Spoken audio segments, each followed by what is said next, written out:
Hello, Philadelphia! I'm Bruce Buffer. It's time for the Anthony Gorgano Show! From the Xfinity Studio!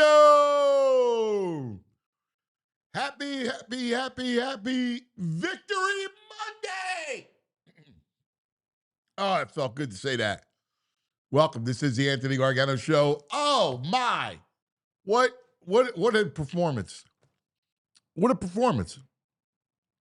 We've been wondering, all right, hey, Jalen, can't run it. You're going to have to be the linchpin of this offense. You're going to have to make the big plays. You're going to have to throw it. You're going to have to go under center against a really good defensive coordinator and Brian Flores. Hurts had himself a day. Wow. Perfect quarterback rating, 158.3, the third time that's happened in Eagles history. 3 touchdown passes, you see it, 326 yards.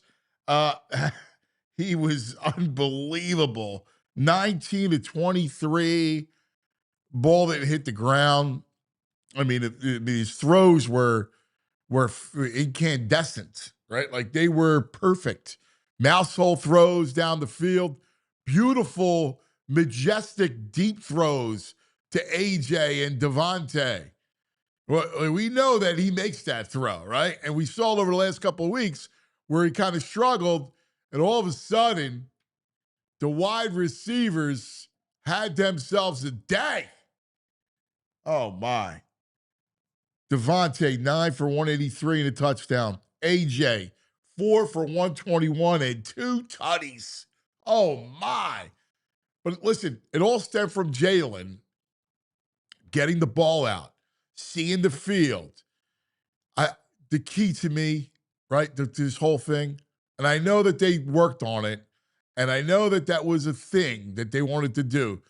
I think Jalen trusted himself, and I think he trusted the coaches because they went 20 times. They ran 20 plays with him under center. Now, he doesn't like to do that, but he from what I hear, he was open to it, and he embraced it. And 20 times under center, that was so key because it allows for real play action, real honest to goodness play action.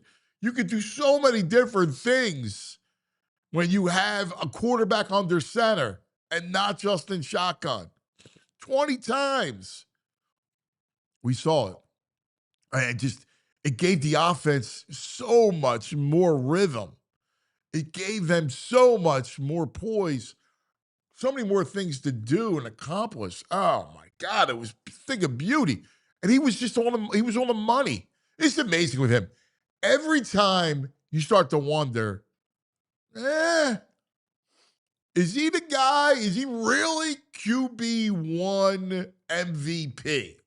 Like, he's a legit, very good player. But you wonder, well, is he truly the MVP? And he gives you a performance like that, like last night. There was the moment last year when you were like, he's not really playing well. And it was the Steelers. And they were playing press man, and he was dotting on those inside slants. And then yesterday was down the field, man. It was just beautiful. He throws a gorgeous deep ball. He really does.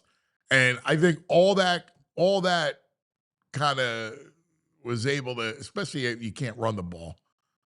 Like, early, it looked like you might have success. I'm thinking, all right, well, this could be good because the Vikings were vulnerable against the run. And they tried it early, and it worked. And then all of a sudden, it went away again. So Barkley finished 18 carries, 44 yards, got banged up a little bit. You can see he's pressing. You can see he's frustrated. Toth had to come in to play center, and, just there are no lanes there. So Jalen needed to have a day. The receivers needed to have a day. It was the weirdest game, right? It was a bizarre game because it starts off with a great drive. You run the ball, you look good, 7-0, you're feeling good. They kick a field goal, but then it's Wentz, right? And then it's Carson. And Carson throws the pick six. There's Carter in his face, and there's Jalix. And Jalix rumbling back. Touchdown burst. 14-3. You're going, look at this. And then in the next series, Carson throws another one. Another pick to Mukuba. And you're going, all right, this is going to be our party, right? Right back in the place where we won our first Super Bowl. It's going to be another party, a Carson party. And then things kind of got weird, right? The offense stalled. They added a field goal, and it's 14-6 at halftime. All right. They kind of moved the ball. They're in the red zone a bunch. They had to settle for field goals. It's 14-9. And then Jalen strikes with the first dagger. And that was the deep ball home run to Devontae. 79 yards, which was a thing of beauty. And he didn't miss them. Laid it perfect. Beautiful. It's 21-9. You're going, all right. And then the Vikings mount a comeback. And then it's 21-16. And then there's the offense starts to sputter. Then they're driving again. It's 21-19. And then just as you're getting worried and going, oh my God, this feels like a loss. There was that moment when it's 21-16, they're driving, you're going, I don't like the way this sounds. I don't like the way this feels, right? I don't like it. And the next thing you know, 3rd and 13. There's 9:09 to go in the game. And I'm nervous because you're only up 2. And there was Jalen. Beautiful throw to AJ for the first down. That was the ball game right there. They went up scoring, right? And then Minnesota has a field goal, but it's 20. But that 3rd and 13, 9:09 in the fourth quarter, that was the one to me that sealed the game. Because if they don't convert there, Minnesota's got all the momentum and they're driving. That was the big play. It was a great throw. So fittingly, Jalen goes to Minnesota, and there it was, right? The place where the Eagles got their first Super Bowl while he was still at Alabama, or maybe Oklahoma at that point. And they go in and win with Wentz on the field. Great stuff. Great stuff. And look, the Giants lose a tough one yesterday in Denver. Wild, crazy game. So the Giants are coming off of an excruciating loss. Plus, you had to play in Denver at Mile High. So I love the fact that they're not beating Eagles twice in 3 weeks. So the Eagles should go into the bye at 6-2. Season is saved. Good morning, VG. Good morning. Happy Victory Monday. Feels good, man. Everything you said, and the little chef's kiss is that Giants losing in epic, historic fashion. Like, never see anything like it. That was insane. Like, what took so long with the Birds? This is all we've been asking for. What took so long? Now they're communicating on the sidelines. It's like they're actually like humans again and interacting with each other. I think it's the quarterback. Like, I'm going to tell you, I think the quarterback, because he was charismatic yesterday. After he wins, we're not effing losers. Yeah, what kind of psycho is that? You just coming off a softball, Super Bowl game. We're not effing You lose losers. 2 games, and in your head is we're effing losers because 2 games. Like, I'm all for it. I'm here for that. It, right? Yeah. I think it was all because of Jalen. I think the whole thing. I think he trusted himself. I think he trusted his coaches. He doesn't like to be under center. No. And they ran 20 plays under center, and he embraced it. yeah, and I think the success they had early running the ball, I think, did help them with the passing game, because when they ran on the outside, I think they're averaging like 7 yards a carry on that first series. So they established the run a little bit, and you're thinking, all right, things are good. They go like 3 straight drives, 3 and out. You're like, oh, what's happening here? But it was the weirdest game. Yeah. Wasn't it weird? Yeah. It was the bizarre game. They couldn't do anything, and then they just shout out to my dog KP, called good game, made some adjustments at halftime. Here we go. Petula, baby. I mean, you're not giving KP no love yesterday? Oh, man. Are we No going love? there? Are we Come going on, there? man. We're switching that quick? We've been crapping on it forever. We can't just say it in a nice game. No. Listen, it was a nice game. You make me cringe with the shout out to my dog KP. Like, oh man, the guy's had a heck of a season, whatever. man. Like, just give him some love today. He had a nice game. I mean, I don't know if the Jurgens injury affects the guy on your sweatshirt had more to do with that, but whatever. Does Toth at center make them go play action a little more? I read like he struggles sometimes in the shotgun. He's not really a center. So does he force their hand a bit? Yeah, I think it actually helped them. Yeah, and forced them to do it. I think Jalen also embraced it. Like Jalen had to embrace it. He also threw the ball on time. Mm-hmm. The ball was out, and the scramble drill. Well, the scrambles, people coming back to the ball. Like Nice. we haven't seen that all year. No, Baldy was crapping on the Eagles scramble drill last week. Everybody talked about it. Like it was not, and Baldy will be with us. He called the game yesterday. He's coming up at 10 o'clock. But everybody talked about it. It was not, it was not non-existent. Mm-hmm. And there it was. And they were all on the same page. He's scrambling, keeping his head up, and people coming back to the ball. Like you called it with that third down, 3rd and 13. That was everything there. And it was the game. Yeah. It was the game. Like that, they have no momentum because early on, like it looks like a Wentz party. Mm-hmm. Look, I love Minnesota. Right? I love Wentz. I love it all. It's what makes us feel good. But early on, it looked like a party. Like, oh my God, he threw the pick six. He threw another interception. Yes. And then it got weird. Well, they started. There are concerns with running the ball. They started running the ball more effectively, and that helps them get in a little bit of a groove. But they were in the red zone 4 times and came away with field goals. Yeah, old Wency being Wency. I mean, it was. He had some throws he missed. He also had some throws he made. Yeah, he does that from time to time. But when crunch time comes, he's Wentz. To me, he misses a throw that was a touchdown. I think it was to Naylor, and it was awful. Like he dude, you can't miss that. It's a touchdown. And he had the TD to Hockenson. He tried to get it, but the ball's a little wide. Hockenson made a nice play on it as best he could. Yeah, it's an impossible ball to catch for the most part. Yeah, for a tight end. Yeah. It was. But we had a little seam, a little post seam route. That was a great ball by Jalen. Some ball. Zip on it. Like I thought it was the best I've seen him throw. Like I know he's had other games where he's thrown for 300 yards, and this to me as a quarterback, as a thrower, best I've seen him throw. Yeah, I would agree. Ever. 100%. I mean, ever. I have never seen him throw the ball with that touch, the zip.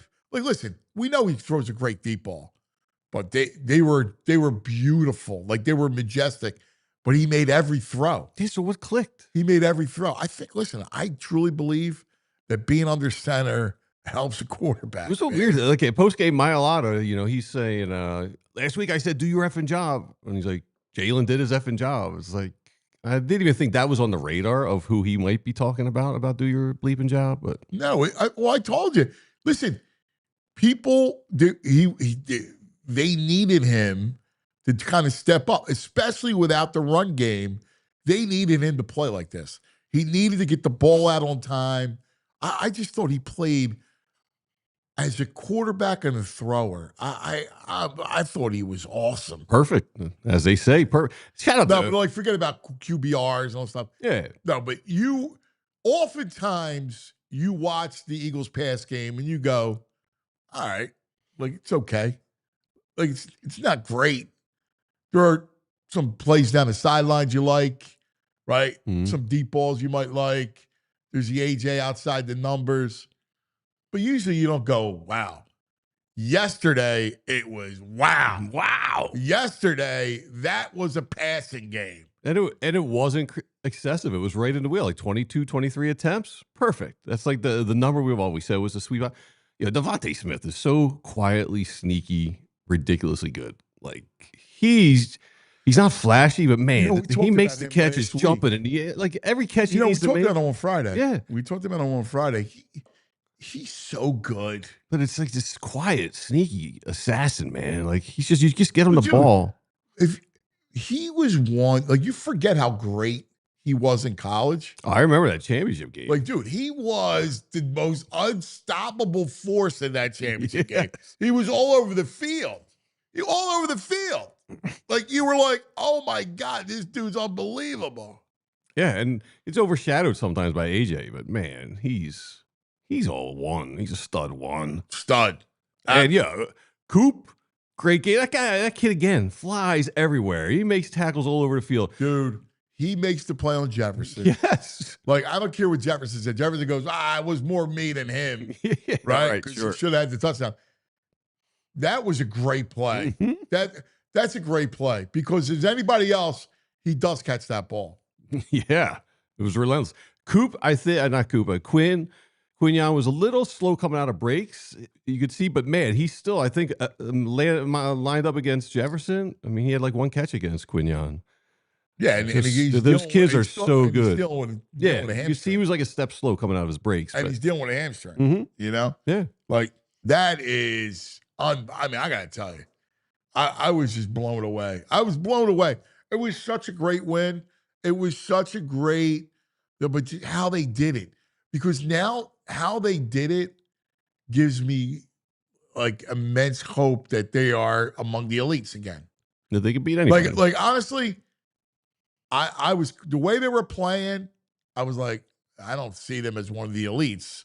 I thought well, if you win, all right, are they on the caliber of the Lions and the Packers? Like, when you got to play those teams. Mm-hmm. And I'm like, I don't know. But I didn't think the Lions. And then yesterday, the way they played on offense and the way they won, oh yeah. Yeah, they could beat anyone. I mean, they're hard to stop yesterday. No, the way they played yesterday was they played like an elite Super Bowl team. Do you see how the Chiefs are getting well? Yes. Right? Like, I think the Eagles could like that. This is a step for them to do the same thing. And with the with the rumors rumbling around about some additional people coming, I think you got to get a CB2 with a better quarterback. CB2 is a problem. Like, well, so he got hurt too, so you can't have. So now you got CB3. Yeah. No, I agree. Hey, by the way, speaking of maybe returns by one BG, tomorrow a quick programming note. At 9 a.m., the Brandon Graham Show. We're going to go later tomorrow. So we're going to be on from 10 to noon. And BG will be on from 9 to 10. So BG is going to be on his show live tomorrow morning. Usually we tape his show and do some post work in it. But he's going to be live. Special edition of Brandon Graham Unblocked tomorrow morning, 9 o'clock. So make sure you're watching, and then we'll be on at 10. And then I know BG's going to come in, and we're going to talk about stuff. Chop it up. We'll chop it up. But remember, 9 o'clock tomorrow, there may be that announcement that we're all waiting. I don't know, maybe. He will address it himself on BG Unblocked. So check it out. All right, we're going to take care of some business. We're going to talk to Bo. We're going to talk to Baldy. Baldy was at the game. He called the game for Westwood 1. So he was at the game. He and I were going back and forth all day yesterday. So he's got some great stuff to get to. So we'll talk to Baldy about it. All right, let's talk about some of our friends, shall we? Oh, TrueMark. Good people over at TrueMark. Yeah, they're here to help you out. Like if you're home, if it needs a little fixing, a little TLC, or you're dreaming of that next big vacation, but, saving money these days is a little hard. Maybe if you want to take a road trip and see one of our teams play, well, listen up. TrueMark Financial's HELOC Select just got even better than it was, and it was already pretty great. Rates have dropped, making it more affordable to put your home's equity to work. Need a new kitchen? Some big repairs? Maybe you just pay off some high-interest debt? With HELOC Select, you can access your cash all at once or whenever you need it. Total flexibility, just like a good game plan, just like a good Kevin Petula game plan. Make it happen today. Visit one of TrueMark's 24 branches or head to TrueMark.com/PHLY and get in the game today. TrueMark Financial, they are federally insured by the NCUA, Equal Opportunity Lender, and MLS 404938. All right. Let's talk about Cherry Hill Mitsubishi. Let's do it. Mitsubishi Motors, #1 in customer satisfaction with dealer services among mainstream brands and SUV owners. I'm not saying that. It's J.D. Power. They don't mess around, J.D. Powers. Right. That's it. J.D. Power gives you the truth. So, listen, you're looking for the most affordable 7-passenger SUV in America? Look no further than Cherry Hill Mitsubishi, and they got you covered with the 2025 Mitsubishi Outlander. Take advantage of their year-end sales event, 0% for 60 months APR financing on the entire 2025 Mitsubishi lineup for PA residents. All right? Listen to this. I mean, this is like, you got unbelievable sales event. 0% for 60 months APR financing. Zero. Whoa. That's on the entire 2025 Mitsubishi lineup. Again, that's for PA residents. Offers not valid with trade-in. Offers subject to credit approval by third party. Not all applicants may qualify, but you got to check it out, man. Stop in today. See Bill. It's my boy. Yeah, Bill. All right? Go see Bill. He's going to give you the cuz discount, and you got that covered with the 0% for 60 months. Wow, that's a great deal, man. Drive home your new Mitsubishi today. You can't beat it. Online 24/7, cherryhillmitsubishi.com. I know people buy Mitsubishis elsewhere. I just don't know why. Why? They're clueless. It's a great deal. Go see Just Bill. for just like free money. Yeah. Free car almost. Go see Bill. All right. Now, the big deal. The Birds passing game. Jalen looking like a true thrower. Wow. Joining us to talk about it from the all PHLY Birds. In fact, he'll be co-hosting the show tomorrow with BG live at 9 a.m. right here in these studios. Our man, Bo Wulf. Our man on the ground, he's solid and sound. He's on the hunt for Eagles news. Handsome and astounds, clever and profound. We're talking Eagles with Bo Wulf. Here he is. Good morning, How we doing? Bo. Good morning. Happy Monday. Happy Monday, Bo, on the Xfinity mobile call-in line. All right, let's talk about this. Tomorrow, special edition of BG Unblocked live right here, 9 a.m. You'll be hosting it. Listen, the guys on the news, we got to bring you the news. We can't afford to have this be on tape delay. We need the people to come to PHLY, find out what BG has to say. Exactly. So BG will address everything live here, 9 a.m. on the Brandon Graham Unblocked show. So And we thank you, cuz, for moving your schedule around. And then you we're kidding gonna me? bring him right on over to you at 10 o'clock. yes, great. This is awesome. It's gonna be awesome. You know what was awesome? Jalen Hurts' arm yesterday was awesome. I mean, Bo, he made every throw, 19 to 23, 326, and just dropping dimes everywhere. Perfect quarterback rating by EPA per dropback. It was the best game of his career, playoffs included. And it was interesting because, man, after that first drive, that stretch of 3 straight 3-and-outs didn't feel like it was going to be that kind of game for Jalen Hurts. And I was like, I don't know if you were, cuz, but I was yelling at the TV when Sirianni just gives up at the end of the half. They've got like 20 seconds left. It's 3rd and 13, I think it is. And they got 2 timeouts. Like, I don't know. You got Jalen Hurts, you got AJ Brown and Devontae Smith. Let's try to see what we can make happen. But then in the second half, I mean, he looked so good. And as you said, made all the throws. And I think that as this team searches for an identity, because right now it's not the running game, because the running game is really struggling, maybe this is what they can do. And listen, I think that not every defense is going to give them the opportunities in terms of like single high over the top stuff that Brian Flores was, because he's so attack minded. That means that if you're able to protect well enough, stuff opens up. It may not be like this every week, but boy, to be able to see him play like this when he did have those opportunities was just awesome. It really was. I got to tell you, and it worked out with him under center. So they ran him under center 20 times. He embraced it. Now, he's not a fan of being under center. He embraced it, and I thought that was a huge key to everything. Yeah, I mean, the Devontae Smith touchdown, which, the guy said in the locker room after the game, Devontae was the one who was yelling for it. Like at halftime, he was saying like, this is going to be open. That was the first successful under center play action play the Eagles have had all season long. They called 4 under center play action plays. I think they had like 5 on the course of the whole season coming into the game. So yes, it was very clear that that was a focus for this game plan in particular, coming off the mini bye. And I think the word from Sirianni and Jalen was that Jalen, it was kind of his idea. He embraced that this week. And so our understanding, as you said, has been that this has not been a thing that Jalen loves to do.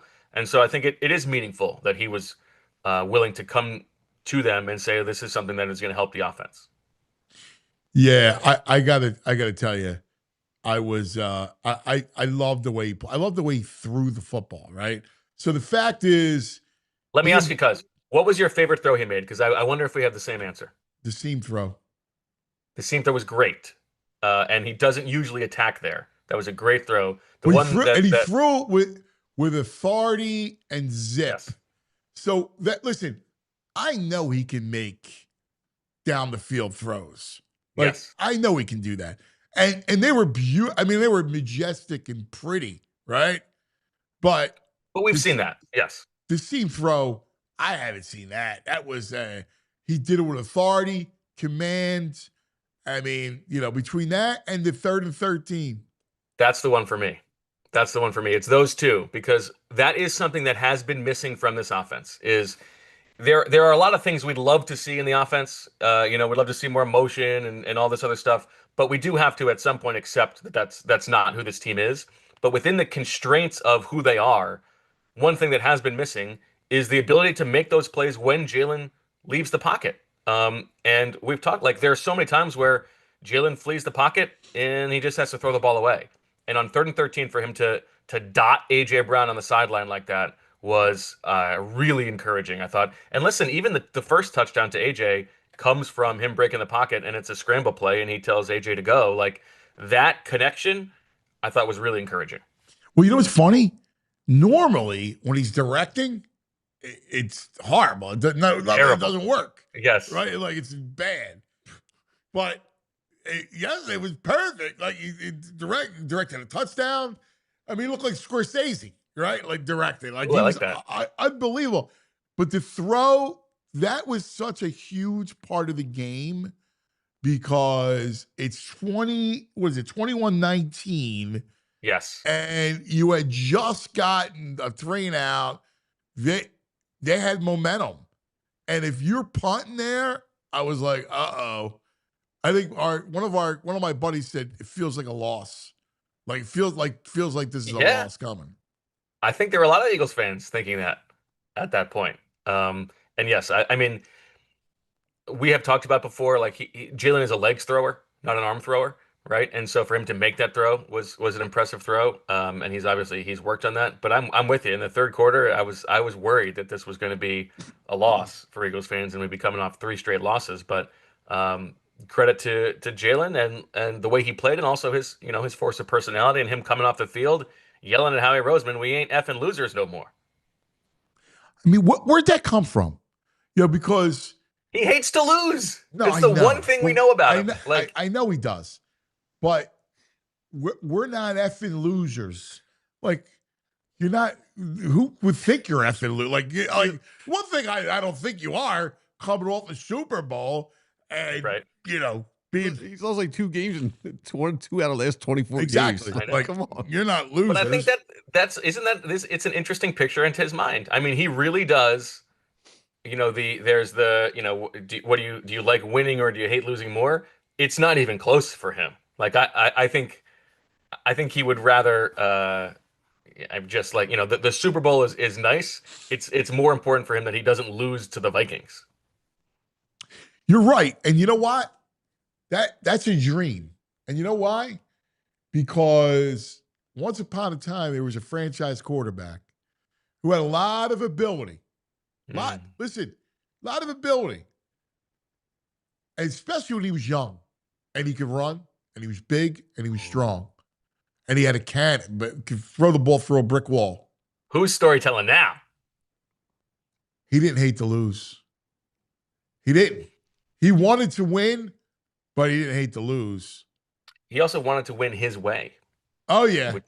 Which is something that Jalen deserves credit for. And I think you're right. It also, that like psychopathic hatred of losing is something that for a team that has to deal with success, and you just won the Super Bowl, and then the disease of more and all these things we talk about. It's a long season. Every week is a slog.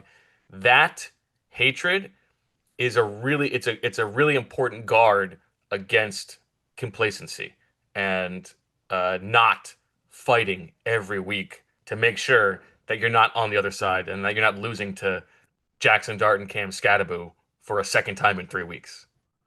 Yeah, I'm with you. And the way they won on the road like that, like, and again, after the first series, the run game struggles. So the way you won like that, now there's no way they're going to lose. I honestly, there's no way I can't say it. That there's no way the Giants could beat them twice in 3 weeks, especially, and then coming off of the heartbreaking loss in Denver. Oof. Like, I mean, I just don't see it. So I'm going to count my chickens at 6-2 going into the break. Like that. Here's my question for you, Cuz. Are you worried about the defense? Because I am worried about the defense. They made. Well, you got to get a corner. You need another corner. You have to get another corner, especially with Jackson out. Yeah, I know, but they got Jalen Carter back. They got Quinyon Mitchell back. And listen, they were nails in the red zone again.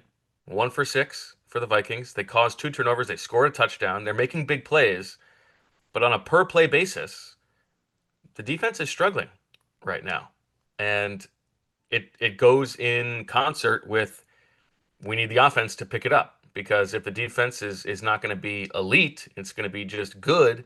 Then you need the offense to be closer to elite for this to be a great team.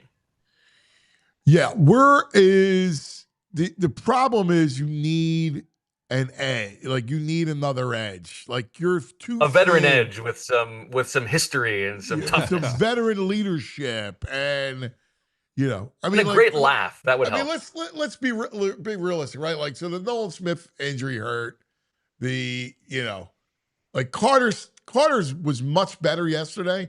He looked more like himself, but he really hadn't looked like himself all year. I agree with and then you get that other cornerback spot that's killing you. Yeah, well, I agree. Cooper was great. I also think Mukuba was good. Cooper was great yesterday. You think so? You didn't think Cooper was great? Listen. Oh, Cooper. I thought you said Mukuba. No, Cooper. Cooper. I'm with you. Jefferson we were talking doesn't about catch on the the post-game touchdown. show. We were talking about it on the post-game show, cuz I think you can make a case that this year Cooper DeJean is the best player on the defense. Oh yeah. Oh yeah. Yes. Oh, he's fantastic. He allows them to do so many different things. He is like as pure a football player as the Eagles have. I thought you had said Mukuba, who I do think is in a bit of I mean, he had the interception, but for rookie seasons have ups and downs. I think he's in a bit of a down right now. Yeah, he there's a couple things. Listen, I think he's going to be fine. Like, I do think he's going to be fine. Again, I got to go back and see the tape, but just saying it, I think he's got some recognition issues right now.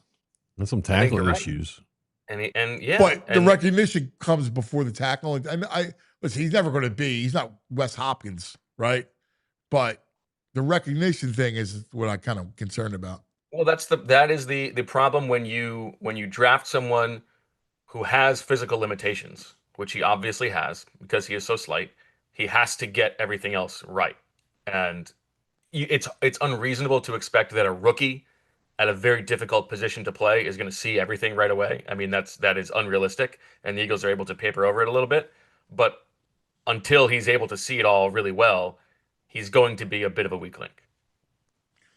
So let's talk the injuries and the O-line. What do you think of Toth at center? Yeah, I mean, I thought he got better as the game went on. If we want to be optimistic, it wasn't good right away, obviously. And I think the Eagles drafted Drew Kendall with this in mind. If they're going to actually have to play a guy for a full game, so I would be surprised if he doesn't play next week if Juergens is indeed out. But listen, this goes to we talked about it all offseason.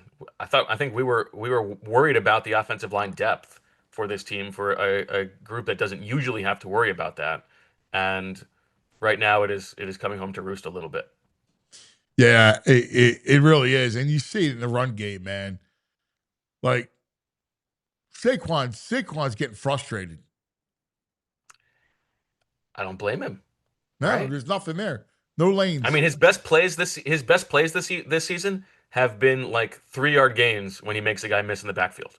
Right? There have been like 3 of those where he picks up a first down, and like that's his superpower this season because that's the best he can do. Yeah, I'm worried about it. I mean, that's the one area I'm worried about. And you said it to start this segment, which is, maybe they're just going to have to. This is their identity. Their identity is, I got 2 great receivers, and let Jalen turn into Mahomes throwing it. And Devontae said it in the locker room after the game. The hope is if you prove that enough, that'll then open up defenses will start to play you different, and then maybe you can open things up for the running game a little bit more. But that doesn't change the fact that they need to block it better, which is what you're talking about. Yeah. Where else you at health wise? Me, I'm old. I'm balky. Sleeping. We're moving my 6-month-old to her own room, so I'm sleeping on a mattress on the floor next to her bed. I wake up and everything hurts. So, I did that, dude. That's a good one. Yeah, I mean, what else is there? What am I missing? No, I just your own line's banged up, right? Yeah. You had. I just think they're banged up. Got hurt too yesterday. Besides Adoree Jackson. I think a lot, Adoree Jackson, and so Bennett's not eligible yet to come off, so I guess it would if he's out, it would have to be Ringo again. Although I don't know, maybe they think about doing the Cooper thing full time at this point. I would be surprised, but it's also the Giants. I mean, I know that they threw all over him on last Thursday, but I feel like he should be able to put a game plan together. The bye is going to come at a good time for them. I think a lot of like the offensive line stuff is they're paying for last year's success, right? To go as deep as they did, to play as physically as they did, even the tush push, which EJ has written about. I think maybe an unintended consequence of that has been that it really banged up the offensive line. And, even the guys who are playing well are clearly not fully themselves, right? And so I think to some degree, a lot of the Eagles' issues right now are a result of they just won the Super Bowl. Yeah. It's pretty interesting the way they defended the tush push, right? The guy going across the ball like that, trying to get to the Chris bottom Jones, of the pile I think first. Did that at one point, right? Who's that? Chris Jones did that for the Chiefs at one point. So I think this is the second time we've seen that. But I don't know, it feels a little hokey. It looks a little weird. Why not just put that's gonna go away. Why not put 2 guys, one on top of the other? Really build a trench.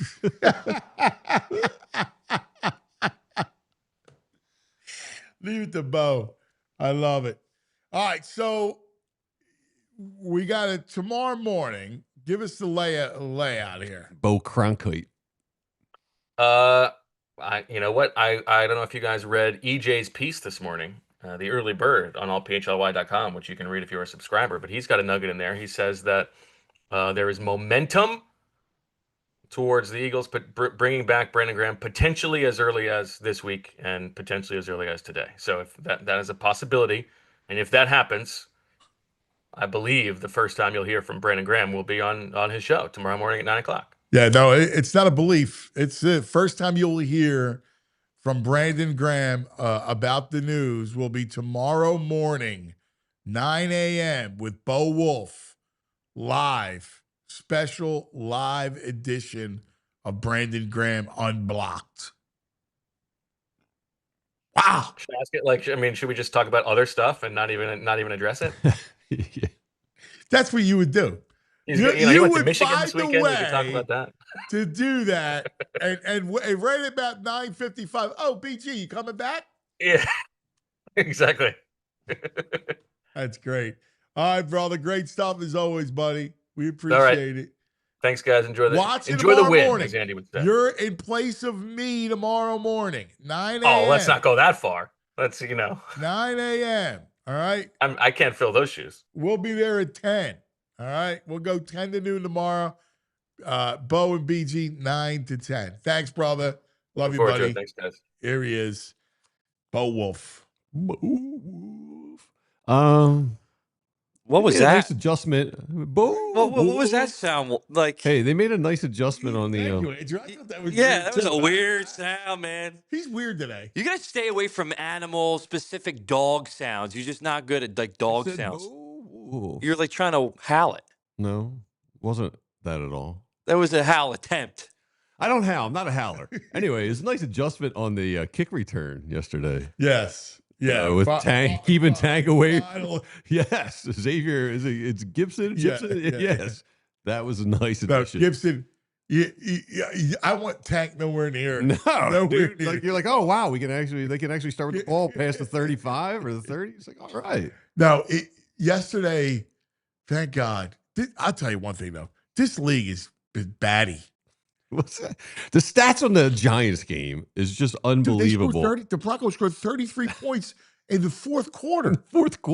They were just up, and then they go in and take the lead with 30 seconds to go. And you go, well, there's no way the Giants are going to come all the way down. And they come all the way down. But there was like 3 pass interference penalties. Yeah. They said pass interference is way out of control. They calling too much of it, you think? Yeah, it's ridiculous. Let the boys play? Come on. Yeah, you got to let the boys play. If it's egregious, it's egregious. But I see a lot of.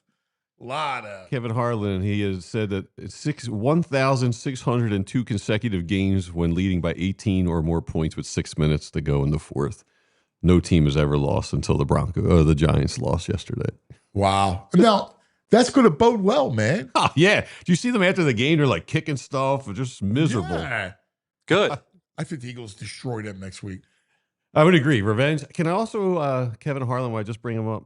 I'm watching that game. A little bit of a violation on him. It's 3rd and 1. I think it's the Giants go for it. And he says, they run sneak. There's no push. There's no shove here. It's like, really? Take a shot. A little shot. Wow. Yeah. They don't need to go push. Yeah, no push, no shove, just 3rd and 1 sneak. What a stinker. Dude's a stinker. I like Kevin Harlan usually. Yeah, that's a violation. It is. It's all over. Chargers did the push yesterday. Oh, really? Successfully. Yeah. All right. Time now for the brain. He's not here yet. He's not here. I don't know where he's at. He's been up to some stuff. Brain should be here. He's got some stuff I need to ask him about. All right. Let's take care of some business, and then we'll go to the brain. Because we got a doubleheader tonight. Curious to see what he said. And we have a game 7. Ooh. Blue Jays Mariners. What a series. Dude, I'm all Jay'd up at this point. Are you? Yeah. You and Getty Lee? Vlad last night, dude. Oh, gosh. So good. Did you see that one swing where he hit the ball like 4 times? Yeah, Vlad. And he's hustling around the bases last night on wild pitches. Can I just tell you, yesterday morning, we had baseball all weekend, right? So we had Saturday morning we had baseball, and then yesterday morning we had baseball all day. I took a break to come home and watch the Eagles. It was such a beautiful day. Oh, it was a perfect weather day Oh, my yesterday. God. It was awesome. Yes. Like, it was a great baseball day. It was a perfect baseball day. I actually was like, I'm enjoying this, man. Yeah, it was a perfect everything day. I all weekend it was great. Saturday was awesome. It was hot. Yeah, it was a beautiful weekend. It really was. I was at the field all weekend. We had 4 baseball games and 1 football game. Wow. That's crazy. Yeah. Those youth sports are out of control. It was awesome. It was great. Is it 3 different teams, or one team had 3 different games this weekend? 4. One team had 4 games Yeah, this you week? play tournament. Oof. Man. You play tournament. That's what happens. All right. You know. You Poor see- Coach Jim ran out of pitching. I killed us in the end yesterday. The kid from the Blue Jays last night, he's 22. That kid's off. Well, you saw what he did against the Yankees. I know, but man, like you're He in the pitched like a perfect championship series. Yeah, no, the kid's got 22 great. years He's old. got great stuff. Savage, is that how you say his name? Yes. Yeah, Yeah. Savage. All right. Let's go to take care of some business. All right. Talk about Parks, Casino, Street Road, Ben Sale, and the Bet Parks Sportsbook app. All right. So let me ask you. You got it up in front of you. I do. What the early line for the Birds? Over under is 43.5. I'll say the Eagles are 7.5. 7. All right. It's a healthy. After losing them last week. Yeah, I was close. I would have made it 7.5. Yeah. I think it'll kick up to 7.5 Yeah. at some point this week. I think you're right. When people realize, you know what? Are the Giants going to come from the altitude where you just played it, left it all in the field, and lost in excruciating fashion? You think you got the game won. Yeah. Multiple times you think you got the game wrong. But like after you blow the lead, you still come back and take the lead. You go, all right, well, we won. 31 seconds. They got no timeouts. Right. It's like, what? Unbelievable. I love the Birds. All right. What do we got football tonight? Lions a healthy -6 tonight at home against the Buccaneers. Yep. And Seahawks -3 against the Texans. I think I like both favorites tonight. Do you? I'm Yeah. not a Seahawks. I know Baldy likes the Seattle. I'm not a Seattle guy. No. Yeah, I might lean Texans there. You're going Buy the Texans? Hawks. You're going Texans Texans? 3.5. All right. Texas stank. And how about the baseball game? Ooh, that's a good one. Wow, Jays -134. Wow, look at that. And Bieber. they're like Bieber. all arms on deck. Scherzer's ready to come out of the pen. Scherzer's Ready to go. nasty. Yeah. I love Scherzer. Let's go Blue Jays. Yeah, I'm rooting Jace. Yeah. Despite 93. Seattle's never been there. There's a party I and like wanted the story that they've Seattle. never, I know. never gotten there. Whoever, I got news for you. I'm rooting for whoever wins. Oh, yeah. Yeah. Oh yeah. Yeah. Those freaking Dodgers. They're not going to, but yeah. At first, I was all emmed up, right? I'm going, well, first of all, 93. I still have a fig from 93. And then I'm all emmed up. I like the Mariners. Your point, I'm a Julio Rodriguez fan, Oh, I like their hats. right? I their logos. like the players. Yeah. And the big dumper. Sure. You know what I mean? Everyone likes a big dumper. So I'm going, I like this team. But the Jays are fun. Yeah, I want to see Vlad go up against I'm that a fishing Vlad staff. fan, yeah. And Alejandro Kirk, 5'5", 250. I was surprised they haven't been to the World Series since '93. No. Wow. Yeah, no. All right. Let's take care of some Parks Casino. You know it. Yeah. That Parks app. Everything's there on the app. So Monday Night Football, baseball, it's right there. Plus all the casino games. You can't beat it, man. Yucatan's Mystery. Oh, yeah? Yeah, I'm playing that one. Oh, nice. I like it. BetParks.com has all the details. Like you get up to $1,000 casino bonus back if you're down in the first 24 hours. Going to be PA, New Jersey, Michigan, Maryland, Ohio. Gambling problem, call 1-800-GAMBLER. All right. We want to tell us about Rothman? Yeah, sure. Let's do it. Let's talk about getting rid of those aches and pains, making you feel good. Let's talk about getting you back to what you love, especially this fall. Whether you're biking by the Schuylkill, chasing your kids through that pumpkin patch, or finally tackling that hiking trail, it's tough when your body doesn't want to cooperate, and that's where Rothman Orthopedics comes in. From aches after a pickup game, old injuries flaring up on fall activities, Rothman's team of experts, they're there to help, and they use evidence-based care and a commitment to restoring your mobility. They'll get you back out there, and they'll get you back out there stronger than ever. So don't let pain put your fall plans on pause. Visit rothmanortho.com/PHLY to book your appointment today and get back to doing what you love and doing it pain-free. Pain stinks, and Rothman's there to take it away. Rothman Orthopedics, getting you back to your fall game. That's their mission. All right. Now we have him. The Brain. Hello, Brain. Brain. Red, the Brain Finder. The Xfinity Mobile call-in line. Follow Brain's travels this week. Brain was I at saw the Duke. He's at Duke. Him and his daughter. His daughter goes to Duke. Down at Duke Parents Weekend. And he was wearing the matching sweatshirt with his daughter. I thought it was beautiful. Yep. Good dad. You're Funny, a great dad. I tell you, I am a great dad because my hatred for Duke is like my love for pizza. So for me to, it's funny, one of my buddies goes, geez, 1993 Brad, if he saw a photo of that, he would vomit. It's true. Well, I mean, it doesn't get better. Like Duke, Michigan, he's a Fab Five guy. Yeah. Yeah, exactly. So, but you know what? My daughter trumps my dislike for what Duke did to me in my college years. So, yeah, I sucked it up. But I got to tell you, I'll say this for anyone who's, Duke is, I've probably been to like, let's just call it, I don't know, 50 colleges or whatnot. It's probably I think the nicest campus. Oh, I know you've been everywhere, but I thought I think it's a really nice campus. Like Research Triangle Park, RTP, Durham, and then you got University of North Carolina, all in the one area, and Wake. Wake's close. Hey, Brad. Yeah, well, it's about, I did the drive, VG. It's about, I think it was like an hour and a half. I took Carson there because it's one of the school. It was like an hour and a half. I went to a Wake Forest, where they put in North Carolina, Wake Forest, North Carolina basketball game when Cam Johnson was there. So yeah. Ray, were you at a restaurant decorated for Christmas already? Yes. How did you know that? On Instagram, the Queen on Instagram. Oh, okay, yeah, okay, yeah, yeah, we were. It's actually, I got to tell you, hidden gem, fully decorated for Christmas. Hidden gem. Place was a hidden gem. Like, I mean, I actually great food place. I mean, and I got to tell you, let me ask you a question, guys. Dude, it's great. The decoration is crazy. No, where is this? No, VG. Let me ask you a question. Yeah. Let me ask you a question. Yeah. Filet mignon meatballs was on the menu. Filet mignon meatballs. So obviously I was intrigued. It was $15. I figured there'd be $15. I figured there'd be maybe 2 meatballs, 3 max. 12 meatballs. What? Dude, I was outrageous. like, this is incredible. It was incredible. Plus, they gave you a whole loaf of bread with it. I ate the whole thing, but it was amazing. I judge everything on quantity.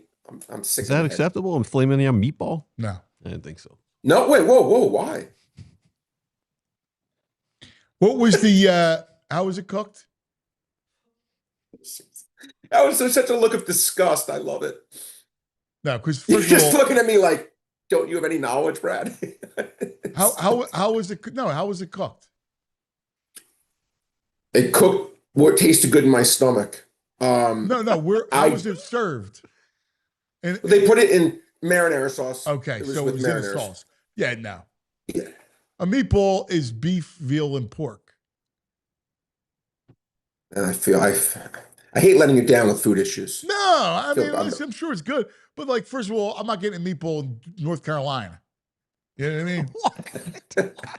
I wouldn't get unless there's no good Italians in North Carolina. Unless the guy's from Patina, not Patino. What was he gonna call it? Unless Krzyzewski? No. Unless Valvano, he was down there for a little bit. State. Yeah, that's right. Yeah, good job, from VJ. Italy and opened up a restaurant. I'm out. There are no good. You've heard it from Greg. There are no good Italian restaurants in the state of North Carolina. Unless they came from Italy. Unless they, yes. So I would never eat a meatball in North Carolina. No. You're a psycho, man. But listen, God bless. If my brother, let's go into tonight. All right. Because wait, I got to ask you a quick question. I got to ask you one quick question. I'm sorry. Did you guys happen to watch the end of the Broncos Giants game? Oh my God, dude. Oh my God. It was, I mean, you ever see anything like it? No, but I got to just say, it's funny. Everyone will have a different thing. But the sick part of me, which just still upsets me, even though I was rooting for Denver in this particular game, but was there's 30 or 45 seconds of the game. They have a 3rd and 10, and Dart throws a 50-yard Hail Mary where I guess the defensive player was trying to intercept the ball, and they called a 50-yard pass interference penalty, and Peyton ran on the field to and then he got the, I can't stand when referees say, you know what? I'm going to give you 7 points here because you know what? I'm feeling charitable. That ruined the game for me. I know I'm glad that Denver won because they didn't deserve to lose based off that one call. So angered me. It's funny. I just said the same thing to him, that pass interference is out of control. Oh, good. I Yeah, just it's said that. disgusting. I agree completely. I said thing to him. I go, like, you can't throw that flag. Like, you can't give games. Like, correct. Listen, I'm all for a real pass interference penalty because, like, in college, you 15 get yards. beat and you're only going to lose 15 yards. I would tackle them every time if that's the case, right? But, like, so the penalty has to be the penalty. But in that situation, on a Hail Mary, you got to completely mug the guy to get a flag. Thank you. And it's funny. Maybe they should do, I guess it's probably, you know how they've roughing the kicker 5 yards or running into the kicker, or roughing 15, running into 5? Maybe they do what you just said, Anthony, and they say, okay, there's the 15-yard variety where that's 15 yards, and then the other variety is a spot foul where you mug the guy. Because it just, again, it's like in soccer, you know, when there's a penalty kick, there's so few goals in soccer, there better be a foul if you're calling that penalty. There better be. Same thing in this. You're giving someone a touchdown when they're down by 4 points with 30 seconds to go.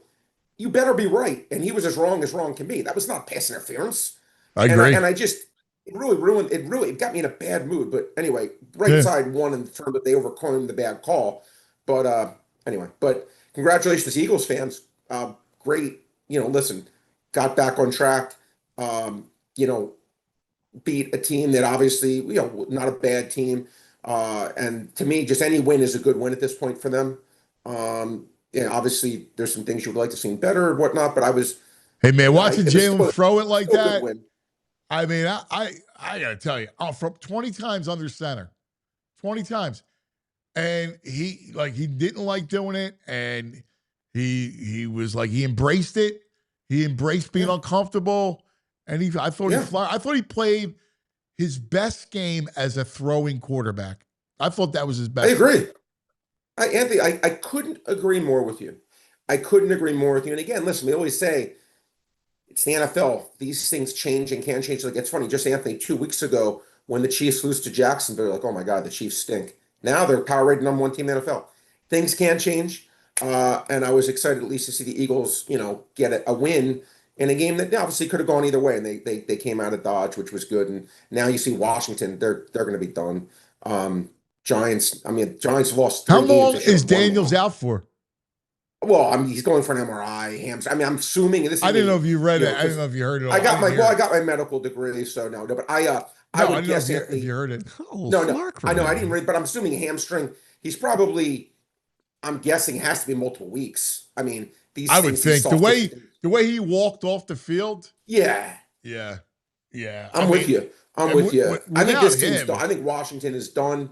This division, maybe Dallas, because of the great receivers they have, and maybe Dallas can make it. Maybe they can somehow win 9 games and keep it somewhat competitive. But I think Washington and the Giants are the second best team, but they're not going to win enough games.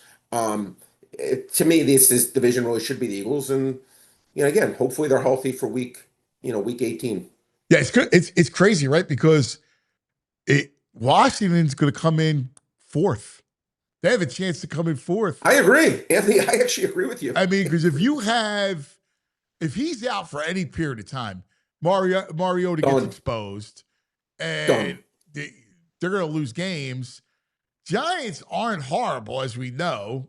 Not only not horrible, Anthony. They're actually, again, that's the team next year. That's going to be, because they're probably going to be treated not that great.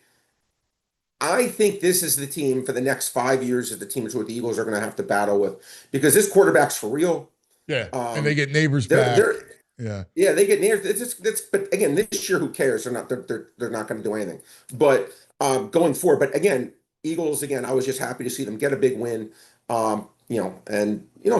got the stink off that horrible game against the Giants. And now you can go forward and hopefully they keep winning and keep playing well. All right.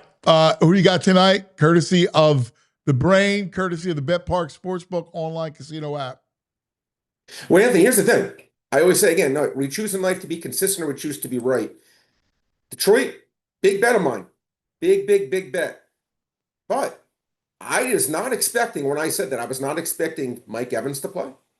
And I was not expecting Ibuka to play. I think Ibuka's going to play and Mike Evans is going to play. I can't lay 6 points, Anthony, right now on the Park site with their entire team back. I mean, that to me, the whole handicap was they're missing all their players. No, there's no next. In my world, there's no such thing as next man up. Next man up gets you a loss, right?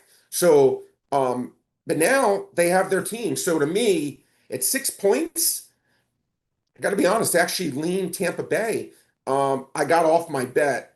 I laid 4.5 and I took 6. Gives me a little bit of a middle.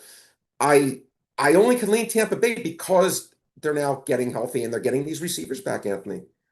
I would have been all over Detroit, but I can't do it now. You know, I still got to see it, like, because you're coming back from injury. So sure, fair points. I still like the Lions. Sure, I get it. I mean, look, they are banged up in their secondary, so.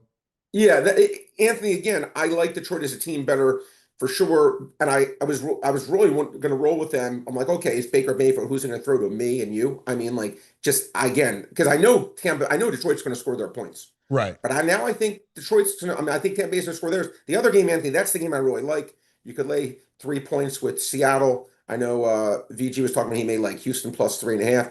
It's 3 laying 118 right now. I really like Seattle. I think Seattle is the most underrated team in the NFL. I think they have not been getting their flowers. I think they've been really good. I think Donald's been terrific. What have the Texans really shown me? Not much. I think they're going to struggle to score here. I think it's going to be like a double-digit Seattle win. I like Seattle here. All right. I like Seattle. How about the baseball game? Yeah, I mean, listen, it's interesting. Yeah, only way I could look, Anthony, and again, like, is the dog. I like Kirby more than I like. I know that's an all hands on deck game, but you can get plus 115, which is like right up there as the best number in the world with Seattle. There's no way you're not going to tell me this is at least a 50-50 game. I will never be convinced when I had the better starting pitcher, better lineup, better bullpen, then I'm an underdog in the game plus 115. Because there's not one aspect of this game, except that defensively Toronto's better. But I just feel like if they played this game 100 times, I probably think Seattle wins at 53, 52. You want to give me plus 115, they only have to win at 46 or so. And I absolutely think that this is at least a 50-50 game. I did bet, Anthony, I put my hand on the cookie jar probably like 12 times, and I'm 12-0. I haven't lost one of them. I'm jinxing myself at the highest of high levels here. I have not lost. I said, never take these over on the out bets. They tempt you. A bunch of overs. I've won every one of them. 11.5 George Kirby. I say he gets his 4 innings. I'm not going to say any more than that, but I say he gets his 4 innings. You save it. I like it. What happened? I like it. I think that's smart. And listen, you're unstoppable with those props. Unstoppable. Well, they've been good in the baseball playoffs for sure, but hopefully, it should be a good game. Dodgers obviously the favorite in the World Series, regardless who wins. But I'm looking forward to watching it. You gonna watch that before I let you run? You watching that football or trying to juggle all of it? I'll juggle all of it. I'll watch all of it. Yeah. I mean, I got Anthony's game at 4, and then tonight I will be watching all that stuff. Who do you want to win the game? There's Kraken. Flyers in Seattle. No, but who do you want to win? Seattle or Toronto? You know what's funny, dude? I like both teams. I have no problem. I don't. Yeah, I know. That's what I'm asking you. I don't have an interest. I mean, I like Really both teams. I first I wanted Seattle, right? Because I like Seattle. I like Julio. And then this Jays team's fun. I'm a Vlad. I love Vlad. I love Scherzer. And, so now I'm like, kind of Alejandro Kirk, 5'5", 250. Like, there's guys I like, right? So I look at it and go, I don't care. Like, whoever wins tonight, I'll be rooting for in the World Series. Obviously, no. I agree with that. And last thing, it's funny. Isn't Seattle, are they the only team never been to a World Series in baseball? Never. In the entire baseball history? Yeah. Never. They're the only team, right? There's no one else? Yeah. And the Jays haven't been there, the VG said it, since 93. I was in Ann Arbor, Michigan. Outside a bar, watching the game from outside a bar. Joe Carter hit the home run. I literally collapsed on the middle of the street, Ann Arbor, Michigan, in tears. Yeah, I know. That's how I remember that game. Brain, good stuff, buddy. Be Thanks, good, guys. pal. Appreciate you both. We got Baldy coming up. Baldy did the game yesterday. You want to, Brain, you should stay. What's the matter? You hear that? Yeah. Like someone's trying to get in the window. It's the wind? It's a rat. Yeah, that's what I'm worried about up in I've here. been hearing some weird sounds all morning. Yeah, there are rats up there. Yeah. Yeah. That's a big rat. Well, no, but you're hearing rustling. What do you think it is? That's a cat rat. A ghost? It's not a ghost. Sound like Sasquatch was trying to get in. It's a freaking rat, is what it is. That's what it is. Rat. We got rats. All right, real quick, because I cannot wait to talk to him. All right. So, I want you to play a video of this. Baldy does this thing. So he does a game every week, right? And he does the thing called the Baldy Walk. Oh, I love it. And he does. You can see it on Instagram. Follow him. All his videos are great. But he does the Baldy Walk. And this is where pregame, he chops it up with everyone, right? Like all the players and coaches. Here's him chopping it up with Carson yesterday, pregame. It's way more, because I always say this, Gus, like not everyone can be a great route runner. But if you're going to be, though, you have to be able to change directions without losing speed. And like, as good as it gets. As good as it gets, and he's as good as it gets that I've seen. And getting out of a break with an elevator. Yeah. Like, well, I always, couple last game, I'm like, that's so high. And not like it was not. I thought you overthrew him on that. It's good to have. I mean, Jordan, the whole group is good. Oh, yeah. Like he's just, this is fun for you. Look at it. Everybody loves him. All right. He is football's greatest, I think, most loved man. Wow, absolutely. All right. Yeah, who's even close? Nobody. Here he is, Baldy.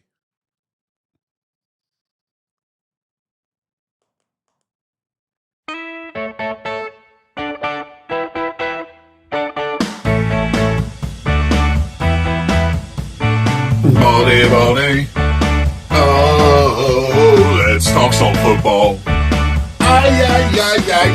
Baldy. Oh, he likes pizza and football. Oh, Baldy. On the Xfinity mobile call-in line, here he is, fresh off a flight. He's back in the office.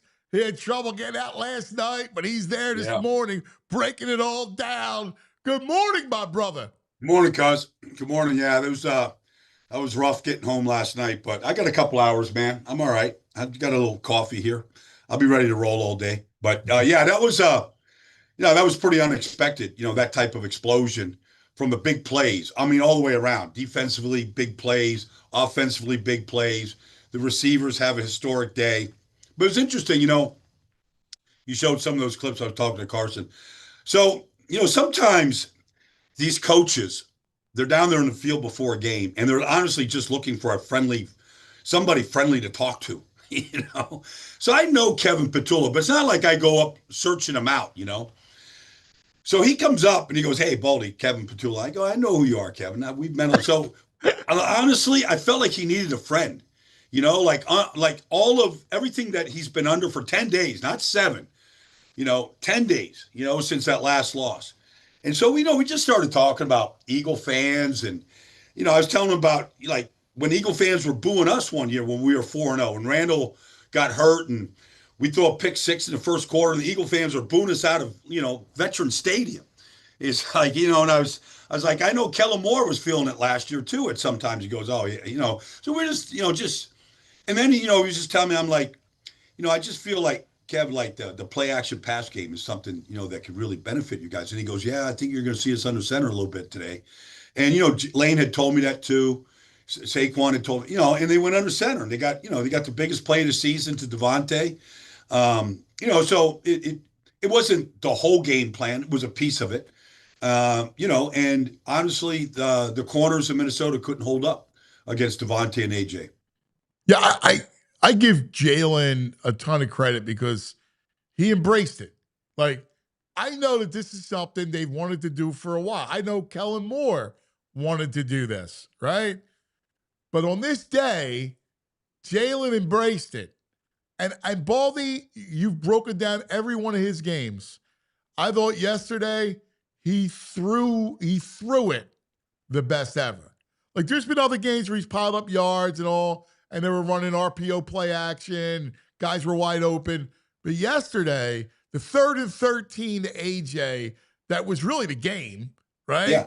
I mean, you had 4th and 4 in the opening drive, hit AJ for the touchdown. But I said on Friday with you, I said he's always been a good deep ball thrower, and yesterday every deep ball was perfect. I mean, that's 55 yards in the air to Devontae to go 79 yards. That was a 37-yard touchdown to AJ against Medalist there on the outside, and he's the one that was pointing to him. Like, I got you. He was pointing to him to go, and he laid it up there for him. 3rd and 15, you get Devontae on a scramble drill and a comeback. I mean, it's perfect. It's perfectly thrown on the sideline. Devontae did a great job of coming back for it. Yeah, I mean, it's, it was one big play after another. And, even the last touchdown to AJ, I mean, he had to kind of drive that ball a little bit, but he'd stacked Byron Murphy on the play, just stacked him right off the line of scrimmage the way he's known to do. And, if you don't throw that ball perfectly, the safety's coming. Like, it's either going to be intercepted or it's going to be batted down. And, that got him to 28 and got him the win. But, yeah, he was fantastic yesterday, just fantastic. And scrambled, I mean, he's not running a lot, but when he had to move and extend, he did that. But I thought the play action really helped yesterday. It did. It was the great panacea. Like, that's why you want to go under center. So we can, and look, they had early. I told Kevin, I said, look, the whole league is doing this because honestly, we're talking about coverages. Yeah. And what we're seeing in this league. We're not seeing, like the Vikings, for whatever reason, they played a lot of man coverage yesterday. But, most of these teams are sitting back in these zones. These safeties are deep. You got to run them out of it. And, like there's just not a lot of room to make these throws. And so you have to go play action. You have to, like, max it up. You got to run your speedo routes. And, that's what we were, like, kind of talking about, like just the league-wide trend. And why you have to play this style of football. You have to at least incorporate it. I watched Dak, I'm just watching Dak right now. He did the same thing to Pickens and the CD yesterday to get the ball in the Commanders are horrible, in the secondary. But, I mean, he picked them apart. But, you got to get the ball out in 3 seconds if you're not going to go play action and max it up where you have time for these guys to run these routes and get down the field. Yeah, I'm with you. The thing I was shocked was that Flores didn't flood the zone like I thought he would.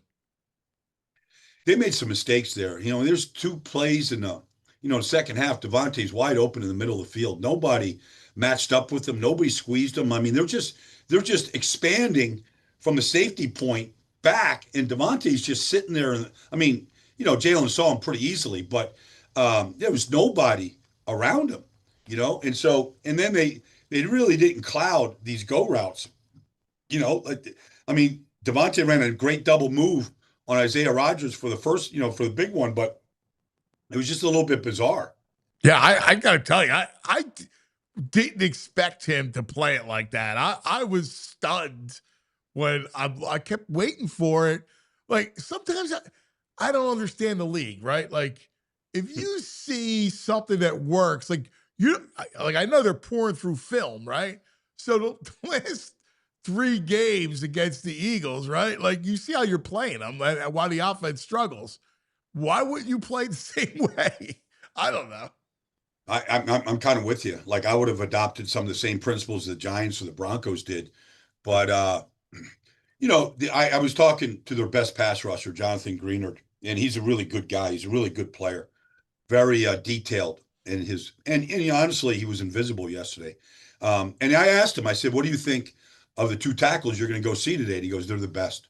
They're the best in the league, Baldy. Like they're the gold standard right now." He's talking about Millard and Lane, and honestly, like they played great yesterday. Like none of those guys are getting beat. Now they have problems at center yesterday, obviously, and and a little bit at left guard. But the tackle position, if you want to take some deep shots, nice to be able to just line up and have those guys just lock up your outside. Dallas Turner was invisible. Yeah. They missed Anthony Ginkle, but I mean they just shut those guys down yesterday. Yeah. Now you're right. Like you're playing, you can run a little play action, and you got those tackles protecting your backside and front side. Wow, you're good. What did you see in the run game? Because we saw early, and then it just went away. Well, I mean, it was actually more of the same because Saquon had 18 runs, and 8 of his 18 runs went for a yard or less. Oof. Like that's been basically now it's been 40% through the first 6 games, so now it's a little bit higher, but it's just too many negative runs. Too many runs where you're not gaining anything. Now, Toth went in there at center and he had trouble with Redmond, and I thought they blocked up some plays wrong. They should have been scooping, and they're leaving the center. Like it's impossible. I don't care if it's Kelsey at center. Like if you got a wide, a wide 2 technique over the guard, like you can't have that center go and be able to hook him, or at least. They just penetrate upfield. So you had a couple of real bad negative runs where you're losing like 6 yards. You're not just a yard, but you're losing 6. That happened twice to him. So it's just too many negative runs right now. Yeah. It was a weird game, wasn't it? Because it was weird because the Eagles score in the opening drive, they convert to 4th and 4, and then literally they don't put a drive together the rest of the half. You get the Jalen Hurts interception, pick 6, all right? And then like literally they were dormant the rest of the first half, and then obviously the big play to Devontae in the 3rd quarter kind of, got them on track. Yeah. And it was even the games in the bounce 21-19 and it's feeling funky, right? Yeah. And that 3rd and 13 was the game, man, because, you get the ball right back to Minnesota. They had momentum. Carson was kind of dialed in at that point. That would have been dangerous. Well, I talked to some of the Vikings. I mean, the things that got them beat yesterday were the same things that had gotten them beat in 2 other games. You've got 2nd and 1 at the 6-yard line. They make the throw to Justin Jefferson in the end zone. He's got both hands on it. Cooper Jean makes an unbelievable play to get the ball out of Justin Jefferson's hands. And then they get a holding call. Then they kick a field goal there. It's 14-6. Like they could not convert deep in the red zone. And they the ball snapped over Carson's head, and they lose 20 yards. Like they just made really boneheaded mistakes. But they obviously have unbelievable talent, and so Carson also missed a touchdown. He had, was it Addison? Yeah. I mean, it's the same thing that is the reason why Carson's on 6 teams in 6 years. Like, you got Justin Jefferson stacking Quinyon Mitchell over here. I mean, you just have to lay you don't drive that ball. You just lay it up to the pylon. Let him go get it. I mean, they missed 4 deep shots. I was talking to the wide receiver coach after the game. And, they had golden opportunities. And then, you throw the pick 6, and then the very next play, when you're out there, you throw the interception to Mukuba on just a careless throw. Like that's Carson. Like you're running, you can throw that ball away. But you just to chuck it. Like you just chucked it. Mukuba's right there. Like that was a bad play, man. There's a Now couple. you could say, okay, it's like kind of like a punt, and it is, but it just shows you like he gets so careless. Well, that's your point. Your point's so right because he's still Carson. Like, Yeah, there was a couple misses like where he had guys he misses the open. easiest throws because he's fallen off his back foot. Yeah, and he's just just mechanically, he's just so broken, and that really, I mean, he's way over anything that happened in Philly. Believe me, I talked to him about it. But the thing is that he still has great talent. Like you could just still see it. They just can't get it. Like where you have to be. Every position has a toolbox, and you take the toolbox to every game with you. As an offensive guard, center, you got your tools. Lane's got his tools at right tackle. Like everybody's got their tools. Like his tools are just broken. I think it goes back to he just wants to do it his way. I think he's stubborn. I mean, every quarterback coach you work with him, either who was it? Who's the guy who's the son of the former athletic director of Villanova? Yeah, John DiFilippo. Yeah, DiFilippo. Remember, he was here when Carson was first here. DiFilippo is a great coach. He is, and he told me after his rookie year, I'll never forget this conversation I had with him. He said, "Baldy, Carson can be great, but he has to want to be great, and he has to listen to us, and he just does his own thing." Yeah. Like That's the mechanics are the same mechanics that put Jalen Hurts in front of him, 4 or 5 years ago. That's it. That was it. Because I remember Flip coaching him hard, and I had the same conversation with him. And he's like, my God, he fights me on everything. And to Jalen's credit, right? Like, Jalen didn't want to be on the center. He's never wanted to be on the center, right? Like, he likes to be doing his thing. And, listen, there are times when he'll fight, but he embraced it yesterday. Like, well, it's gonna be hard, honestly, to like just go away from it. I mean, it's those big plays they made off of it, and they were almost all to Devontae. Those plays. They had another big play, and Saquon had trouble in pass protection. They were blitzing the linebacker on him, and he had trouble, and they took a sack. But they had another play down the field, ready to roll. Like it's not going to be, it's just a changeup. You got to be able to run it from underneath center. And I talked to Saquon about being 8 yards deep. It's weird. Like he's not 8. He should be 8, but he's only 7. I can't really figure out why he's not deeper than he is. But, he thought it was going to really open up some cutback lanes, and, they're trying to get him like this can help Saquon too. Yeah. So I think it's going to be a staple going forward. So I know people are killing Petulo, and he's he hears it. Believe me, he hears it. But you want to coach here, you got to be able to block it out, and you got to be able to adjust. Yeah, listen, you're the OC. You got to understand that it's always your fault. If you're the OC in Philadelphia with Jalen the quarterback and Sirianni's the head coach, it's your fault. Like whether because you to play and you are absolutely Shane went through it. You're absolutely spot on that comment. Really. Yep. It's going to fall. Like, listen, I'm on a flight. I'm trying to get home last night. It's all Eagle fans. We're all trying to find a flight to get home. I end up in Newark and had to, take an Uber down. But, these Eagle fans, like, they're not on the flight at midnight, like going to sleep. They're like, Baldy, man, let's put Petulo sucks. I'm like, Jalen just had a career day. I'm like, let it go. There's no Wi-Fi on the plane, right?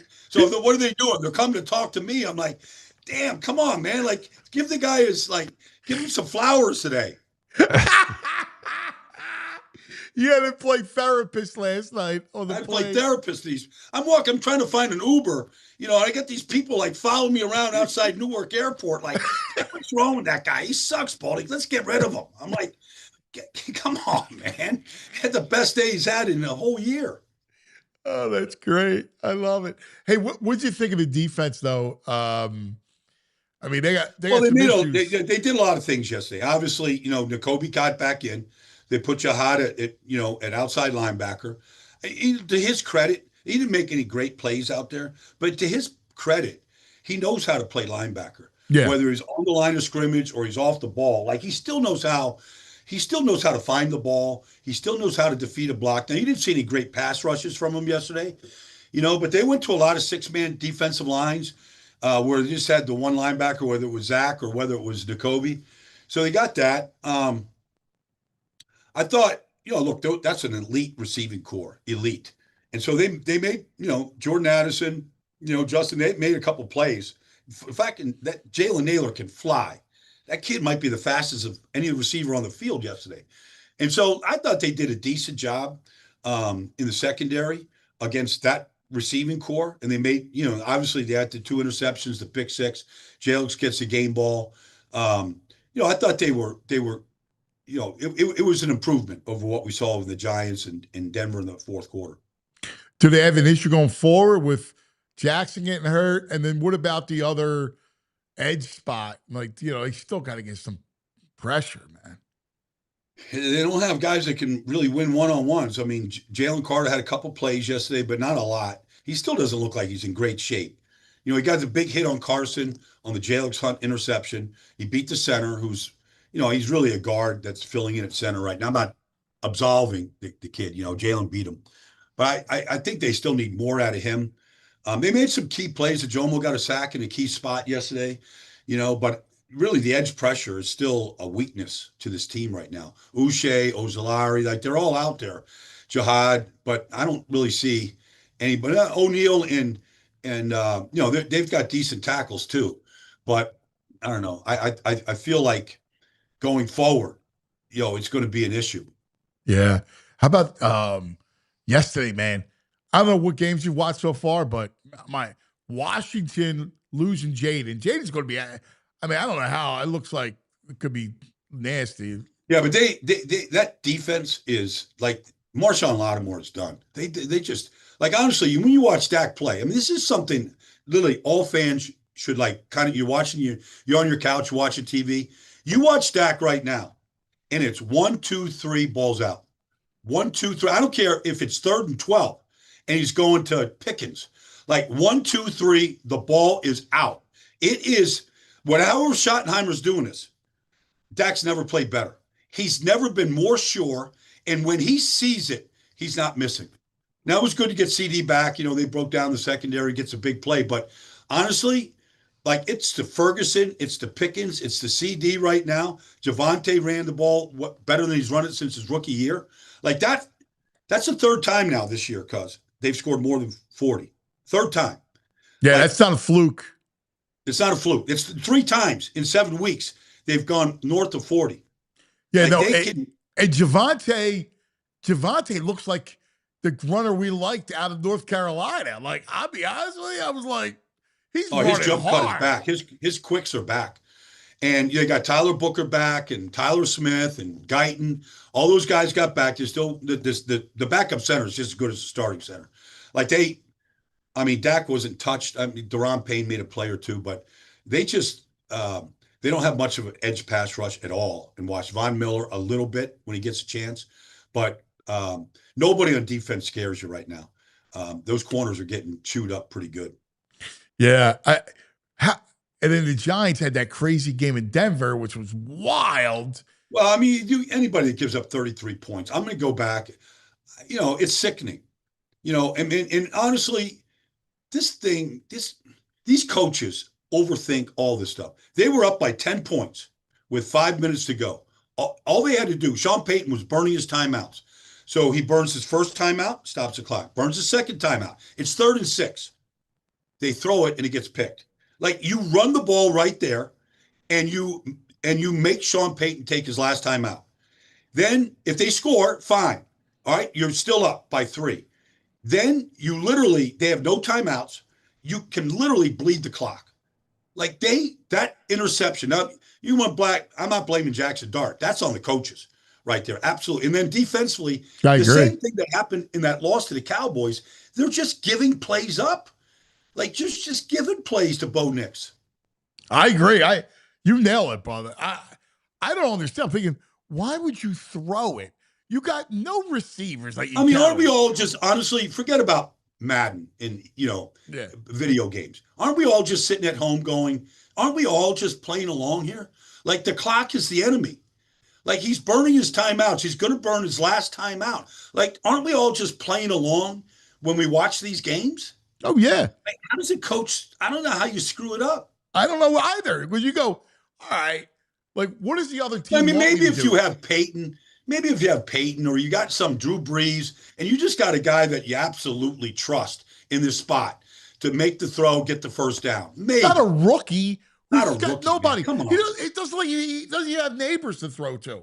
I mean, what are No. you kidding me? It's amazing what they were able to do, but like this collapse, this is second major collapse that you could put on the coaches, the defensive coordinator, the head coach, the offensive play caller. Like you can't expect these rookies to do everything like they're doing. It's just I mean, if you're a Giant fan today, you're sick. I don't know what the headlines of the Post and the Daily News and stuff are, but they ain't gonna be too kind. No. And then tonight I can't wait to watch this Lions Tampa game. Well, it's gonna be. I mean, 2 years ago it was a playoff game, and Tampa went up there and Baker, had him all the way to the final possession. I mean, it's a long ways away from that. I don't know who's healthy for Tampa right now. So it looks like Ibuka and Godwin. No, Mike Evans is going to play. Okay, all right. Well, I mean, he's going to throw to the open guy. So they've got a very good offensive line, even with these two backups on the right side. And the only guy that really scares you in Detroit is Hutchinson. And the secondary has been really, I mean, they're into their depth. I mean, Baker is capable. I mean, this could be a shootout. This could be 38-35. This could be one of those type of games. Yeah, I'm looking forward. It could be fun. My brother, you're the greatest. You are. I love Baldy's walk. I love it. I do too. It's the best. Honestly, because I'm doing the Giants Eagles on Sunday. And I know those guys. I know Brian Burns really good, man. Like I just enjoy going down and seeing those guys. I talked to AJ yesterday, and I'm like, dude, man. You have the picture. Yeah. I'm just because so what happened was I'm watching AJ and he's got his gloves on and they got a coach throwing him these go balls and he's just one-handing the ball one after another. So I got my hand up. I'm like, AJ, is it the gloves? Because he doesn't have really big hands. He doesn't have like mitts. But I mean, I go, how sticky are these freaking gloves? I'm talking to him about his gloves right there, right? I go, I hope you get a chance to one hand some of these balls today, man. It's a perfect day to play football indoors on this carpet. So, I always, Devontae was doing the same thing but it's just fun talking to these guys, man. And they know I'm watching these games and posting this stuff. So, it's good to go up and see and meet some of the new guys. Yeah. The only way you get to know these new guys is by going to talk to them. Yeah. So I've been talking to Justin Jefferson since his rookie year when he won a national championship and when the Eagles passed on him. Right? How his worst move ever. I've been talking to Justin since I told him when I first met him, I go, Justin, the Eagles made the biggest mistake they've ever made in their entire draft history with you, taking that little knucklehead from TCU over you. He just laughed, so we built a relationship.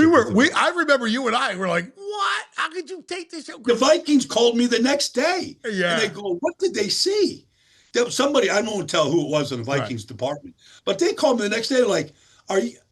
So, I mean, Howie, to his credit, he's owned up to it. He goes, I mean, my biggest miss. Yeah, whatever. But still, I mean, and he didn't hurt him yesterday. No, it's amazing. Yeah, it's the best. Baldy's walk is you're like the most beloved figure in football. Like everybody, because they all appreciate you love the sport. You highlight the sport with Baldy's breakdowns, and they're all fit. They all follow you. They all see it. Well, it's we're all kind of part of the same fraternity. We're all eating out of the same, we're all eating part of the same pie. So I'm leaving my mark. But honestly, I just believe that I think it's imperative. Now, a lot of announcers don't believe this. I think it's imperative to get to know the players you're talking about. I just think it's important to build a relationship with these guys, whether it's face to face, through the videos, through different shows, whatever. It's just important. You're gonna criticize some of these guys. You're gonna love up some of these guys. But to me, it's about one-on-one relationships with these guys around the league. And I don't know if anybody works harder at it. But I don't consider it work. I just really enjoy getting to know the guys.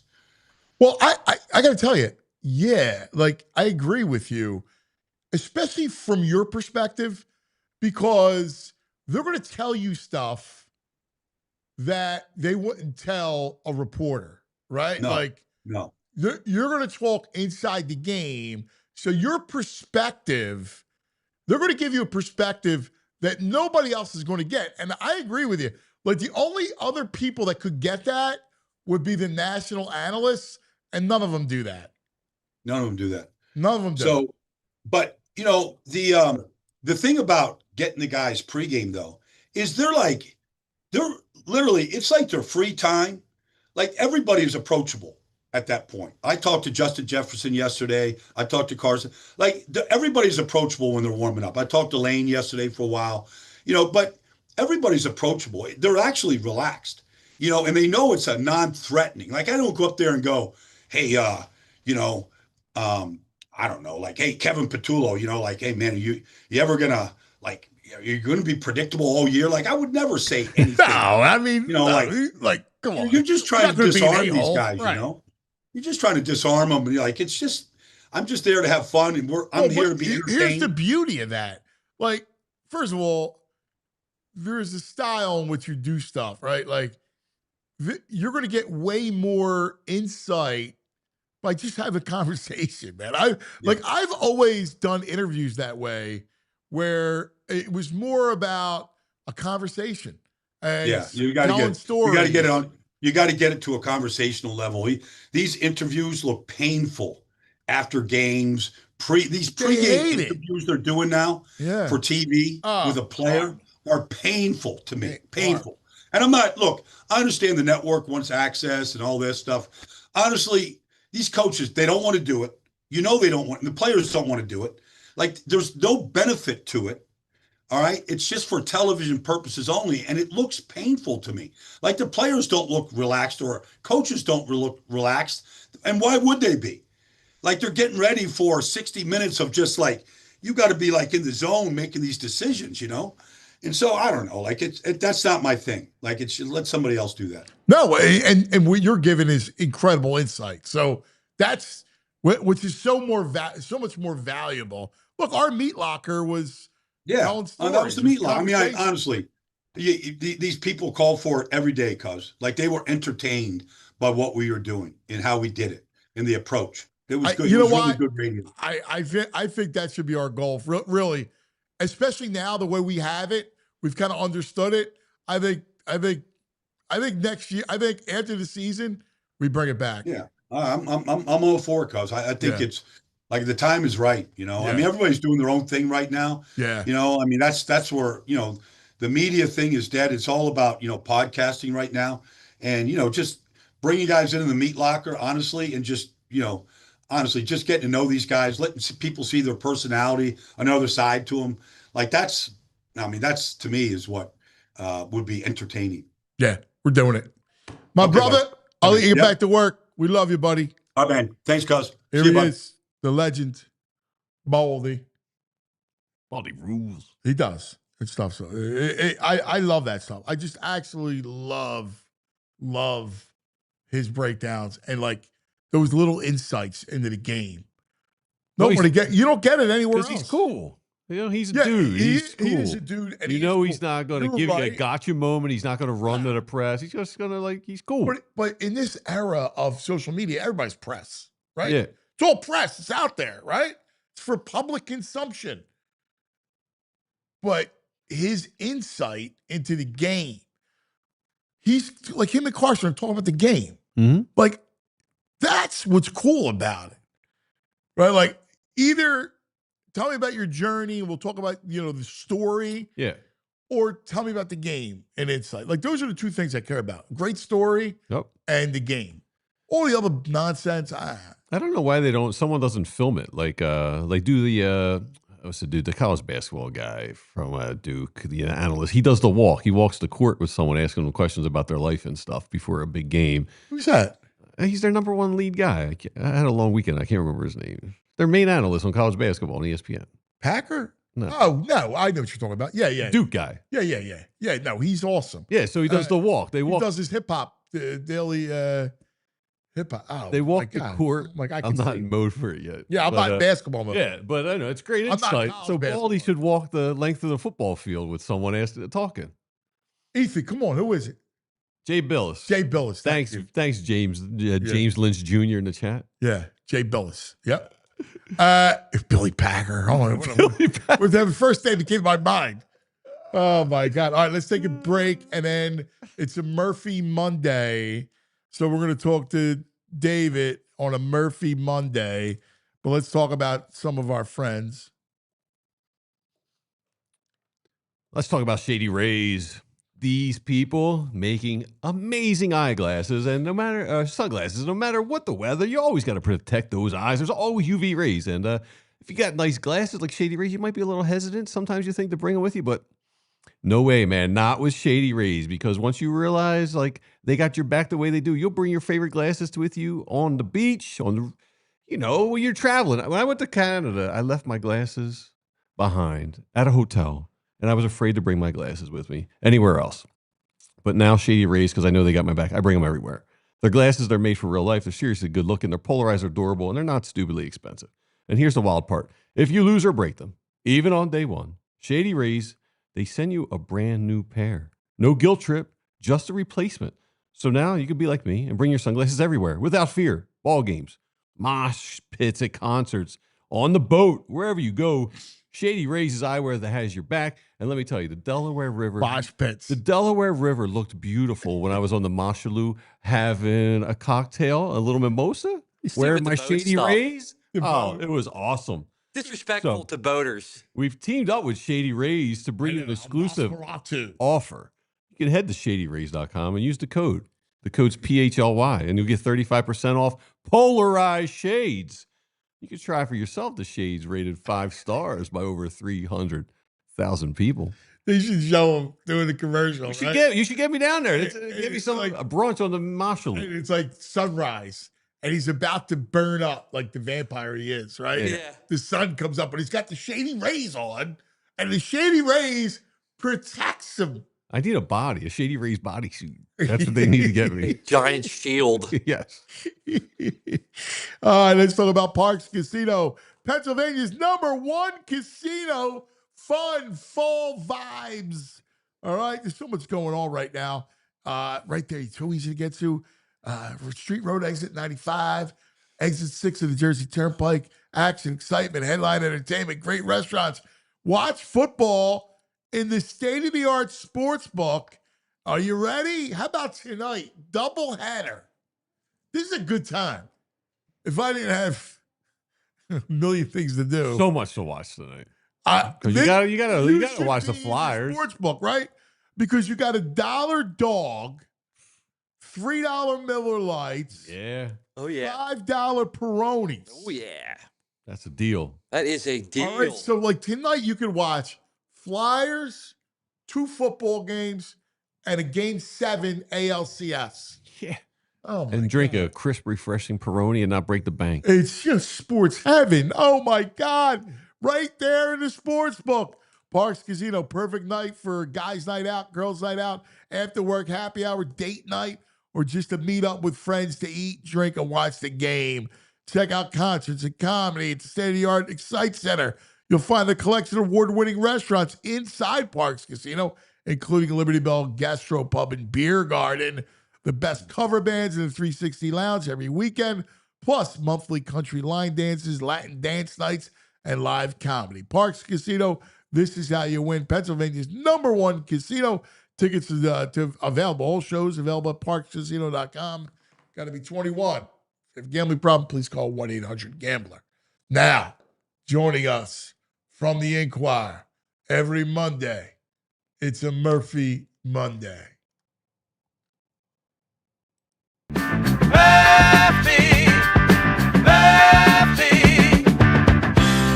it's time for our man, David Murphy.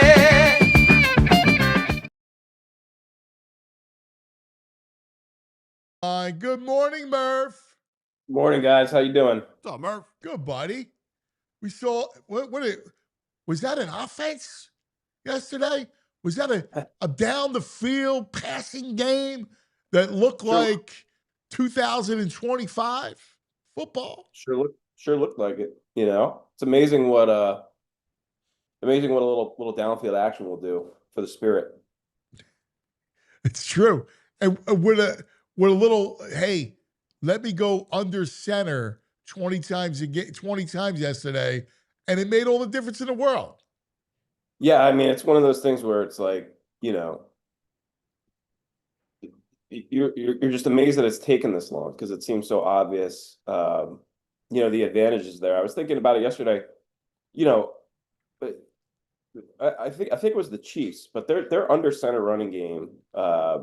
You know, that fourth down play that they ran on 4th and 1, where Mahomes kind of dekes out the defense, I guess, a little bit, and I don't know if you saw that or not, but so much of it is set up with Mahomes being under center, and you know, like the delay game, the you know, the counter game we talked about last week, and just being able to play action and have some momentum going back into your drop and be able to put some distance between you and the line of scrimmage. It's just like, you know, we all played quarterback in the backyard, and it's just so much fun to drop back from under center, and it's a totally different vibe. And yeah, it's like it's almost maddening when you see they finally do it and it works, and it's like, well, why were you kicking and screaming this whole time about it, you know? Well, I think it's Jalen. I know it's yeah. Jalen. Well, then why is he kicking? Jalen was never comfortable under center and always preferred shotgun. I mean, that's what it was at Alabama, at Oklahoma. I mean, that's kind of where his comfort level was. But then the first time they do it, it works, you know? So it's like, all right, well, if that was uncomfortable, then let's be uncomfortable a little more often, you know? I agree. I agree. Listen, I agree with you. Yesterday, from what I heard, it was like he really embraced a lot yesterday. And I think he trusted himself. I think he trusted his coaches. Like, he got the ball out. When he moved with a purpose, his eyes were up. You know, I thought it was his best throwing game I've ever seen. I know he's had other games where he's had, you know, the Super Bowl and where they lost. This game was better. That game was predicated off RPO stuff. As a pure quarterback, he threw it. He made a seam throw. I mean, that was a dart, laser. As a pure quarterback, this was his best. I agree with that. I mean, I think it actually the only other game that it kind of reminded me of the Super Bowl, you know, just not necessarily schematically, but just in terms of the, you know, when a quarterback, Randall always had it where, you know, you could tell almost just by the way he dropped back, you know, you could just the way he bounced and moved with the ball in his hands and stood tall. You could tell they just kind of had the swagger and the command of the game, and that's what you saw out of Hurts yesterday. Where when he's not going his best, he looks tentative. He looks, you know, panicky. He looks indecisive. He looks at times like he doesn't even want to have the ball in his hands. Where yesterday he was like, you know, he was the quarterback. He was you could just see it in his you know, in his body language and his machinations back there with the ball in his hand. I think someone actually said that after the game. I think one of the players kind of said that. Really? Yeah, I thought the same thing. I think they said they look. I think I read it in EJ's story.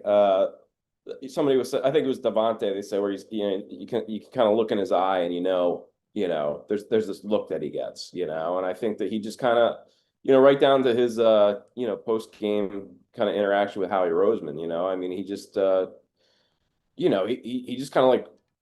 I think the maddening thing about Jalen is it almost seems like he's like trapped in his own like kind of aura that he's crafted for himself. And like yesterday, it seemed like he'd kind of broken free of that, you know? Yes. I had the same exact feeling about that.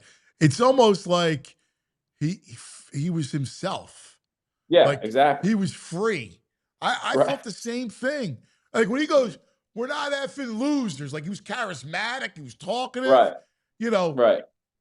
I think you're right. I think he put down whatever it is that shelters himself. Maybe he creates a cocoon around him.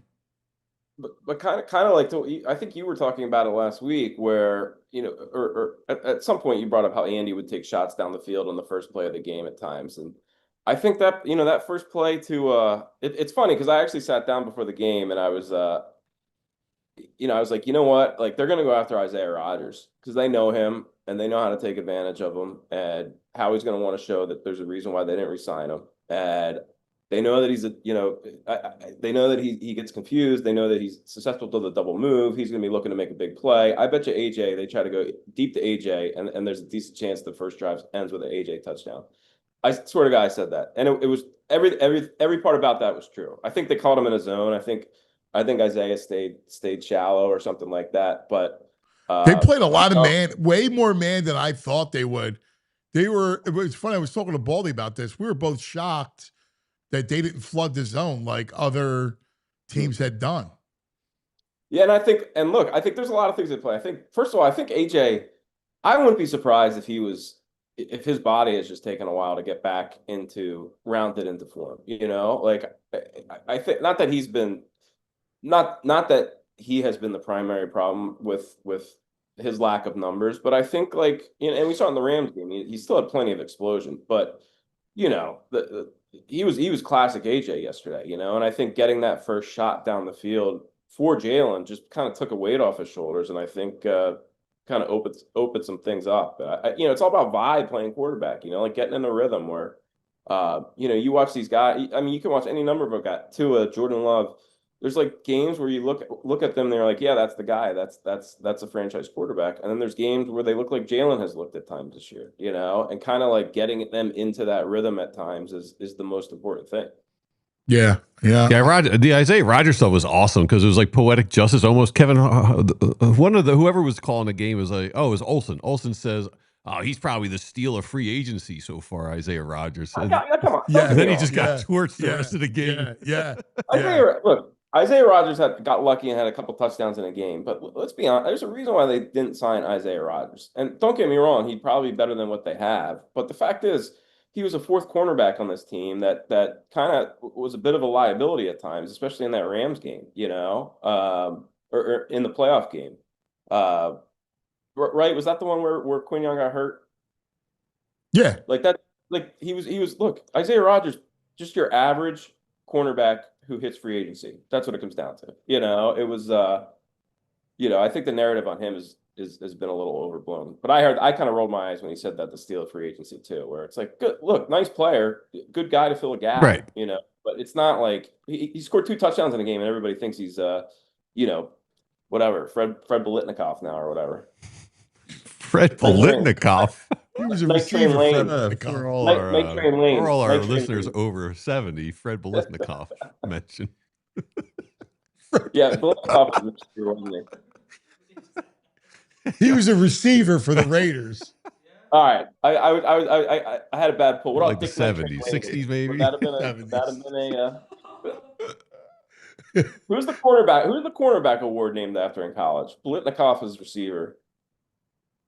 I forget. Oh, whatever. I thought the Raider you were talking about, the cornerback was Lester Hayes.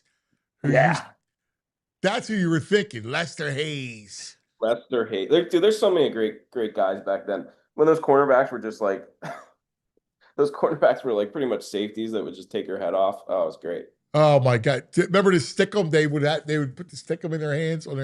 Oh yeah. He had a dripping off of Lester Hayes. Yeah, stickum. How great is that?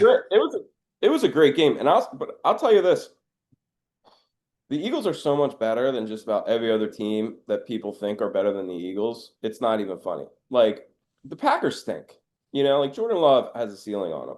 I am so anti-Love with you, man. His guy's Packer Jr. over here. He loves Jordan Love. I will never be fearful of a team that is walking into a playoff game with Jordan Love on the team. I mean, the Eagles have the toughest schedule in the NFL.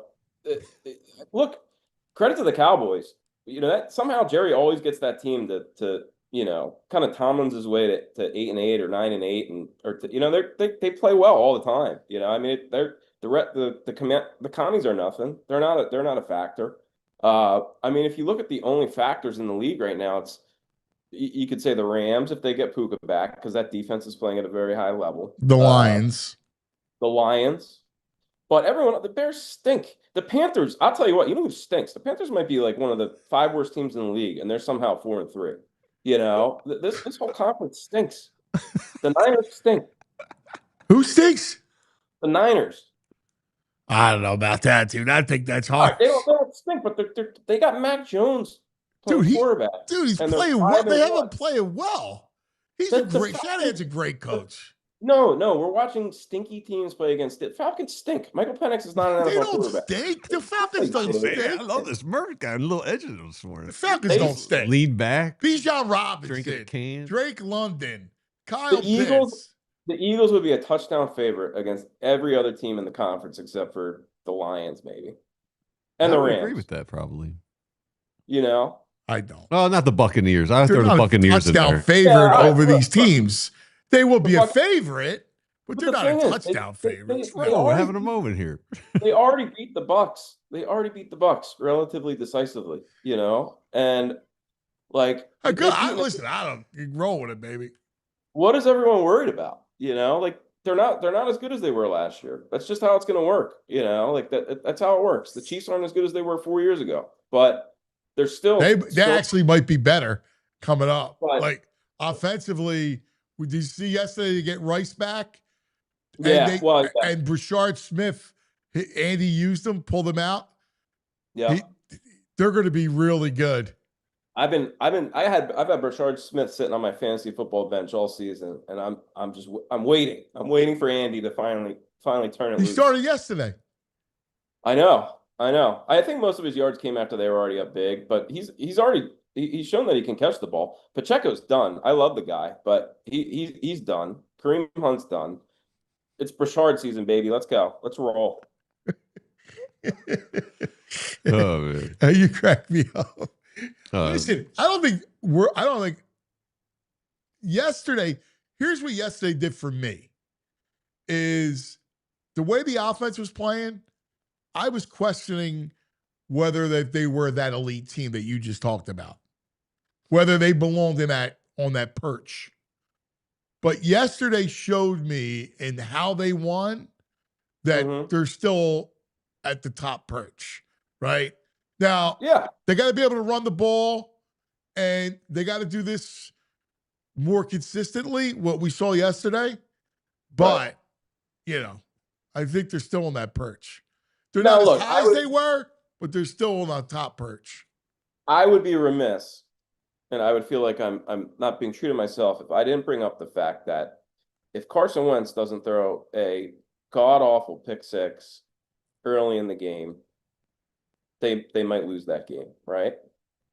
If he doesn't if he doesn't turn the ball over again, they might lose that game. They ran the ball. The biggest concern right now, Saquon Barkley had 20 carries for 44 yards, or 18 carries for 44 yards. Like that was, to me, number two.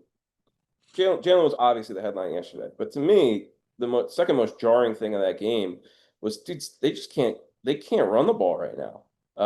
And it's really jarring to see Saquon not be able to do that. I don't think it's a Saquon thing. I think it's obviously it's an offensive line thing, and it's a defense is kind of adjusting and understanding what they're how to shut down what they're doing. But they're going to need I don't think they're going to be able to win every game like they did yesterday. Like if this team needs Jalen to do what he did yesterday, I don't think that's a formula for success. They need to find a way to get this running game back on track. But don't you think that like another game or two like this where they actually get the receivers involved, then the coordinators got to adjust their game plan and it'll open things up for Barkley?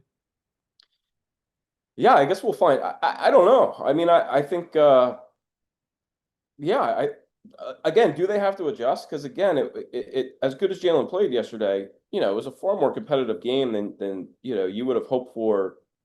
Like, look, if you said last year's Eagles were playing against Carson Wentz, you would expect a blowout. I was actually surprised at how competitively the Vikings played it yesterday. And again, it was Jalen. That's kind of the whole story with Jalen, where they needed him to be that, and he was. But the fact that they needed him to be that was still a little bit of a concern to me.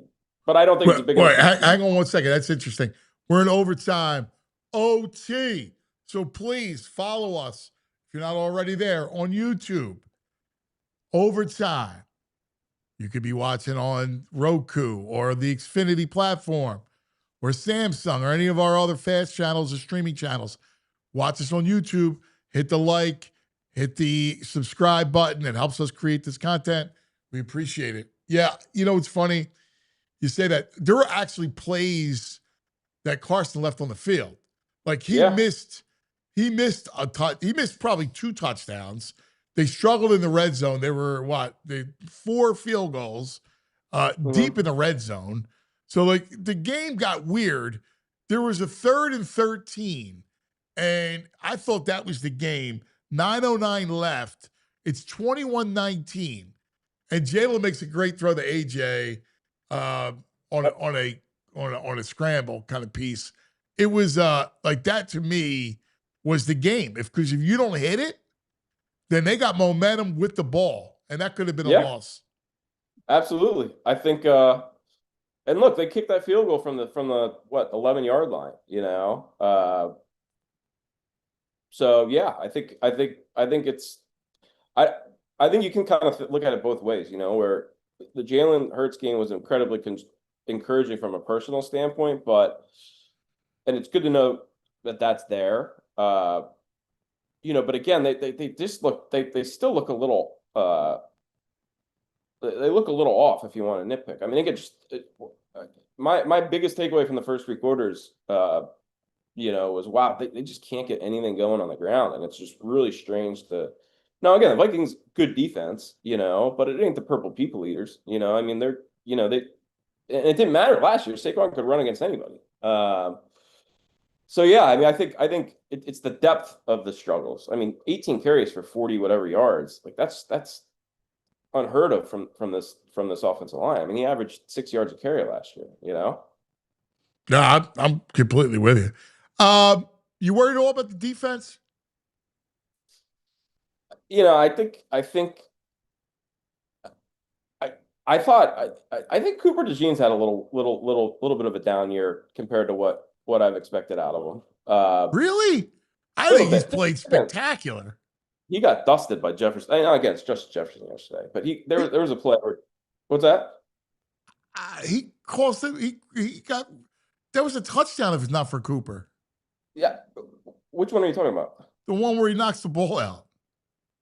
No. I'm talking. This was a reset. This was like a, you know, it might have been Jefferson's first catch of the game, but I just think that they've had. And look, I think that Cooper DeJean shouldn't be guarding Justin Jefferson necessarily. You know, I think that they're kind of.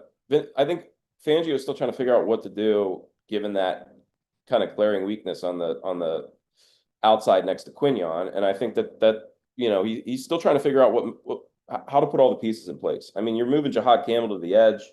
You know, you still got Mukuba. You've got a rookie back there still. I guess what I'm trying to say is I think it's still a work in progress. You know, I think that we're not seeing. It does not look like the defense we saw last year. You know, and I think that given what we saw last year, I think it will get to that point at some point. I think Fangio just needs to figure out, you know, what works best. And look, they're still great. They've still been great. They just haven't been. Part of the problem is we're comparing.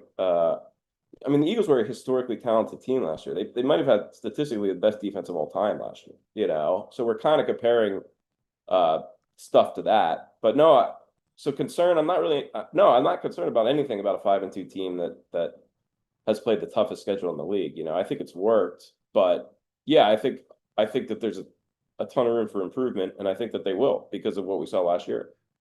Look at you. I'm not concerned about anything with a 5-2 team. Look at that. It's all semantics, man. You can't, you know, yes, there's stuff that they can improve on, but I just think the whole, like, I heard people saying in the last couple of weeks, like, it's like they were talking about this team like the Phillies, you know, back in 2022. I don't want them to make the playoffs. You know, this team's done. You know, this ain't a Super Bowl team. This ain't a championship team. Like, you got to watch the rest of the league, man, because, you know, watch the Packers against the Cardinals yesterday. You know, watch the Packers against the Cowboys a few weeks ago. Watch just watch the Panthers whenever, you know. The Lions are legitimately the only team that you and the Bucks and the Rams, but those are the only three teams you watch and you're like, okay, this is a good football team, you know. And the Eagles are still, they've already beat the Bucks, they beat the Rams last year in the playoffs, and you know, we'll see about the Lions. I think that they're while everybody is right with how much worse they are than last year, they're still better than everybody else. And I think that's why, you know, you have to watch when you use the words like concern. Like, I think they're going to be in the Super Bowl. I do. I think that I don't think anyone's beating this team in the playoffs. So, prediction right here. He's high on Victory Monday. Yeah. Murphy Monday says Super Bowl. Love it. Love it. Hey, a lot of talk yesterday, and you'll be doing this one day with Max. So we had a fall baseball tournament. So I had 4 baseball games and a football game, right? Moscow had over the weekend. So yesterday morning we got baseball, and everybody's talking about Phillies. Everybody's talking about, you know, what to do. Any more? Have you thought any more about the lineup? About who's your number one that you're going to covet? You mean in free agency? And you know, free agency or a trade target? Yeah, I don't know what they can. So, at this point, I think the best thing, the best option right now that I've come up with is, if they can, you trade Bohm for a some sort of high leverage relief arm. I don't know if that's feasible, but you trade him for something like that. Essentially, you trade him not about the return, more about freeing up a spot.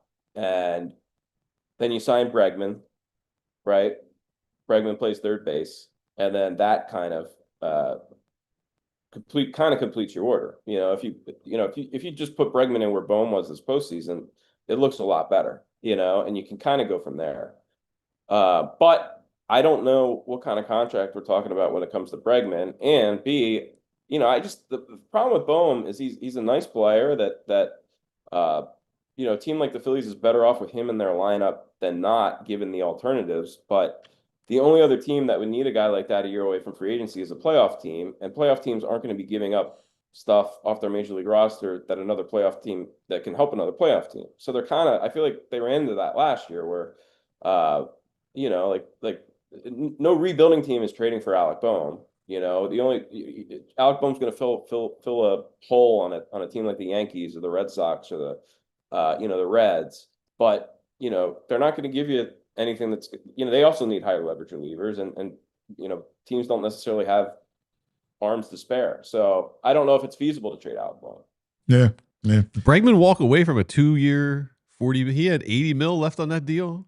I think he signed I think he signed a. I thought it was 3 for 120 with 2 options. Yeah, whatever it was, it was essentially like a rolling, like it was essentially a series of 1-year deals that he could opt out of.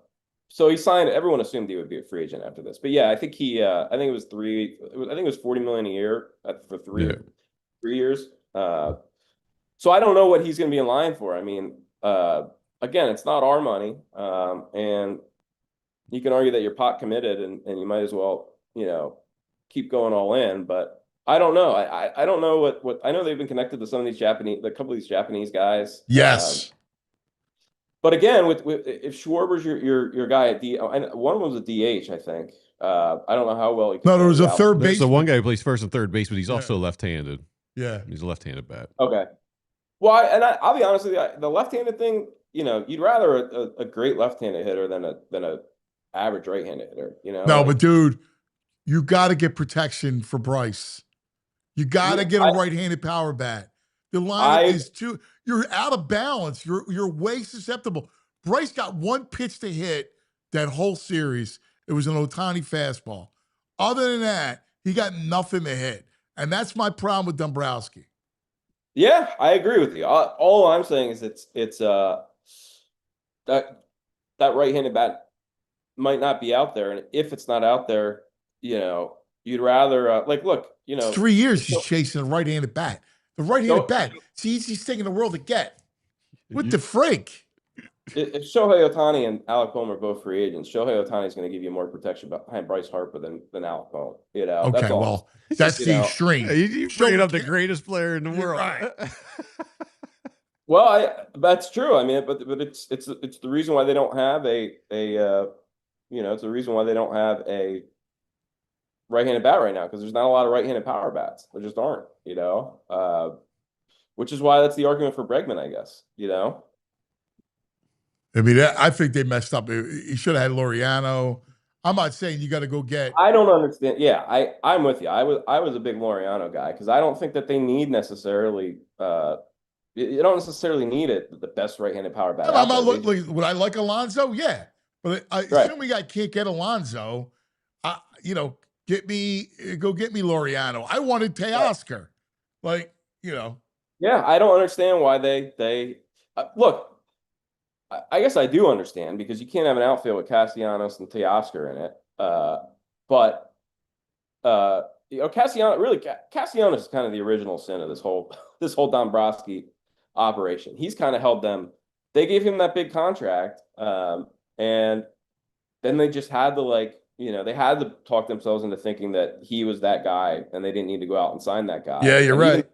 Even though it was so obvious to the rest of us that that's the thing you can blame Dombrowski for. Imagine, the Taiwan Walker and the Nick Castellanos contracts were dead on arrival. They were such obvious overpays for such flawed players who did not pass the eye test relative to their statistics, that it's almost inexcusable that they went out and did that, especially when they had we're saying goodbye to Ranger because of Taiwan Walker just about, that's $18 million a year plus $20 million a year. That's $38 million. That's what Alex Bregman made last year. Imagine those. Now, again, everybody makes mistakes. Howie Roseman didn't draft Justin Jefferson. You can't judge a guy just by the headline deals, but that's a huge thing. And I don't think Dombrowski has been held enough to account for kind of the long-term roster building. He's like one of those guys where every move kind of makes sense in the moment, but then when you put it all together and look at it from a big picture, you're like, oh, well, if we hadn't signed, even though Nick Castellanos was the best right-handed power bat available, if we had not signed him, 2 years later, we could have signed this guy and we would have been much better off, where that's my biggest thing is I don't know. I think what the Dodgers have done is they're much more logical when it comes to who they do spend money on. It feels like they're looking at the market in 3-year increments, and they don't make a lot of bad. I mean, Conforto was a bad one this year, but they got Teoscar. They shot their shot with Mookie Betts, and that's the kind of player you got to shoot your shot for. Freddie Freeman. They make a lot of good moves at the major league level. Yeah, I mean their back end bullpen obviously failed. But other than that, you're right. My brother, great stuff. We appreciate it. As always, we love our Murphy Mondays. What's on tap for you this week?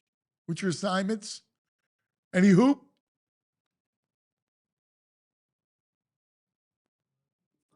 Reeling everybody back in. It's great. So I'm gonna head down. What's that? Play the song. Yeah, play. Yeah. But it's great. I love the videos. It's the. You see him Friday? I was at the pub Friday watching the game. I'm pretty excited. He looked good. I think I'm in. You were mocking me. I know. I saw it though with my own eyes. It's like Charlie Brown lining up for a field goal kick. That ball is going to get pulled out from you somewhere or another. He's happy. He's found joy in basketball again. I will say, if he is healthy, the good thing is, Edgecombe. I'm more excited to see Edgecombe than anything. I think he has a chance to be, a highlight reel player that the Sixers have not had since Allen Iverson. Wow. I mean, the guy is just has a level of explosiveness that you just don't see a lot. It's like, yeah, he's got a lot to grow. He got a lot of growing to do though. I know, but that's the thing is, I think that's the good thing about this season. He's athletic. Is even if Embiid, ends up whatever fading into the ether, it's still going to be fun to watch Edgecombe develop, to watch McCain and Maxey and this team play together. It's going to be they can at least be fun. I think what the Embiid thing does, it re-enters. They could actually be competitive. Well, yeah. Forget about the Edgecombe. Like, I think Edgecombe play good defense, and then to the point that you just said, if Embiid is healthy, that means Paul George will be interested. That means they're going to be good. Like, Maxey will actually flourish because the two of them will be playing. And it's a weakened East. Like if Embiid can go, this thing could be interesting. I mean, the thing I always say at the dawn of before any season in any sport is count how many ifs you say about the team, and then just count them as deduct those points off. And I think that that's fair. I refuse to let the Sixers get me worked up again. It's been 3 seasons now where it's been if this, if that, if this, if that, if this, and then in January I feel like a knucklehead because I know all this. I'm a sucker. I'm a sucker.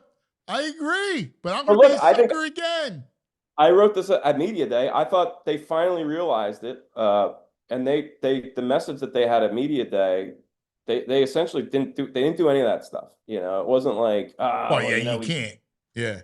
But so I think that they're doing it the right way, where they're kind of just taking all the pressure off Embiid, and they're kind of just saying whatever, whatever we get out of him is a bonus. But yeah, I think it's all signs are pointing up, and I'm very interested to see how it looks.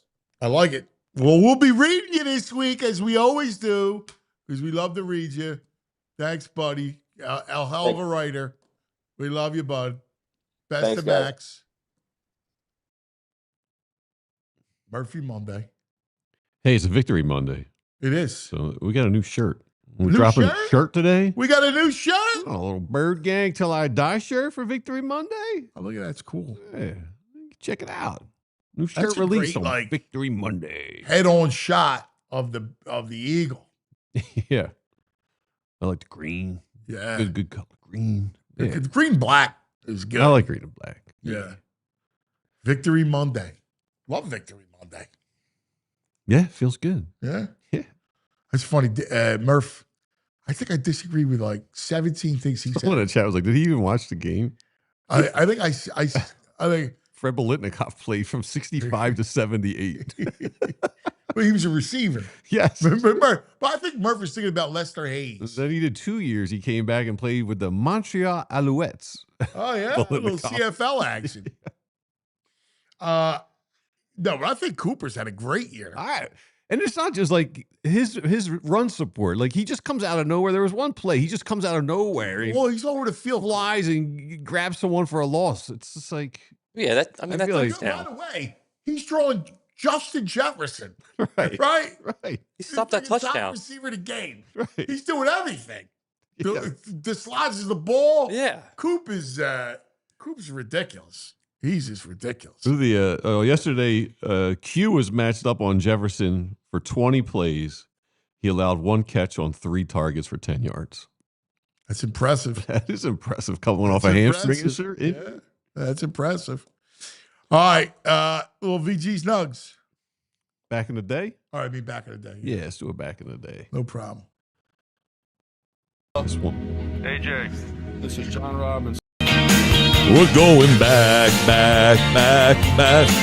We're going back. We're going back in the day with True Mark. Oh, yeah. I stumbled upon, there was a Phillies fanogram newsletter they used to put out. 1984, Cannon Man launches... He signed up to be the throw out the first pitch of the season. Cannon Man. Apparently, this dude launched out of a cannon and threw a ball. I was a kid. Wait, he actually did that? Yeah. He shot out of the cannon and threw the threw ball? a ball. Yeah, he's Cannon Man. What? From where?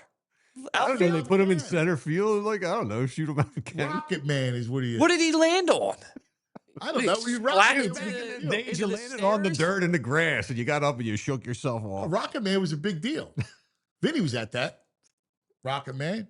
Oh man, Vinny used to love all those. He loved That's the wild. my buddy Vinny loves it. Weird on that also is like a little picture of Pete Rose with an Expos hat on. Did he go to the Expos after the Phillies? He played for Montreal. I forgot he went to the Expos. Yeah.